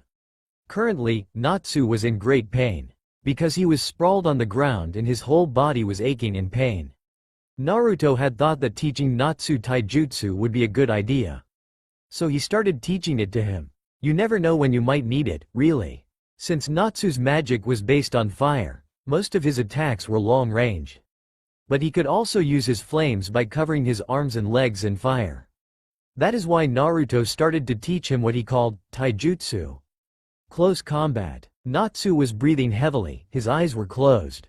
Naruto was standing, looking bored, hands in his pockets. And he didn't even have a cut or dirt on him. He wasn't even sweating. Dad, how much longer? Natsu asked as he tried to catch his breath. Naruto raised one of his eyebrows. What? That was only a warm-up, Naruto said. Natsu didn't bother to give a response, he just groaned. Naruto smirked slightly, but then his face turned hard. Natsu, stand up, Naruto said slowly as he crossed his arms. Natsu's eyes widened briefly before he stood up, his face stoic and hard. He knew this tone of Ignil. He only used it when there was something important. What I am about to teach you now will give you the advantage in almost any battle. You already know that you can infuse your fists and legs with flames, so if you could use better moves with them, wouldn't that make you stronger? Naruto asked slowly, tilting his head to the side. Natsu thought for a moment and then nodded. So that is why. Natsu, do you know why I took you to this trip? The blonde asked once again. Natsu thought for a moment, but then he realized that he didn't know. Naruto shook his head and Natsu rubbed the back of his neck sheepishly. I took you to this trip to unlock something for both of us. It's a great power. You will have to use it very wisely. That is, if you can achieve it. Naruto's tone changed to a teasing one as he started to circle Natsu. Natsu, being the hothead he is, immediately took the challenge. I'll get it. I'll kick your ass if I have to. Natsu yelled, a giant grin evident on his face. He opened his palm and brought it to the front of his body and caught his wrist using the free one. In his palm started to gather small flicker of flames, until it turned into a giant ball, the size of Naruto's giant Rinnegan. The pink-haired boy grinned as he raised his arm and brought that ball above his head, holding it up. Naruto smirked, turned around and started to walk. He already knew what Natsu was going to do, so he opened his palm. Natsu suddenly launched himself forward to attack Naruto from behind, his attack ready in his palm. Then, Naruto turned around, a grin on his face and a Rinnegan in his palm. Fire Dragon's Meteor, Natsu yelled as he struck. Rinnegan, Naruto yelled as he struck back. The result was a giant explosion. A giant cloud of dust rose from the ground, covering the field. Parts of ground and rocks scattered around. Fortunately no one else was around, so no one got hurt. If anyone was there, he or she sure would be dead. When the dust cleared, there stood Naruto, his eyes slightly wide. Natsu was laying on the ground, unconscious. What shocked Naruto was that his hand had small burns. It would be gone in an hour, but someone to be able to hurt him was impressive. The blonde smiled. Natsu was getting strong, definitely. Ignil was sweating as he had his hands on his knees as he desperately gasped for air. Damn that old fool. Gaara was standing in front of the black-haired boy and he was smirking. Oh, how he enjoyed to push the limits of his son. Metallicana, show me that again, Ignil said as he wiped his forehead. Gaara nodded and raised his hand and pointed it in the direction of an iron plate. Then he closed his fist. The iron slowly started to crumble, as it started to shatter to small pieces of dust, until it became iron sand. The red-haired man slowly reopened his fist and let it float. The sand slowly rose from the ground and floated freely. Then Gaara swung his arm in the direction of a giant boulder and the iron sand flew towards it. The effect was immediate. As the sand hit the boulder, it scattered to small pieces. The force of the iron sand was enormous. Ignil had decided. He would learn that. You can mastery over iron so that you can manipulate it in any form. As you can see, I can manipulate it even if it's like sand. You must have great control over it to hold it like that. Sand is infinite. I must control every single piece of it if I want it to fight for me. It is very hard, so don't stop training, understand? Gaara instructed in a stern voice. Ignil nodded and focused on his magic. He would have control over iron perfectly in no time. That's all for now. If you enjoy, then please like, share and do comments.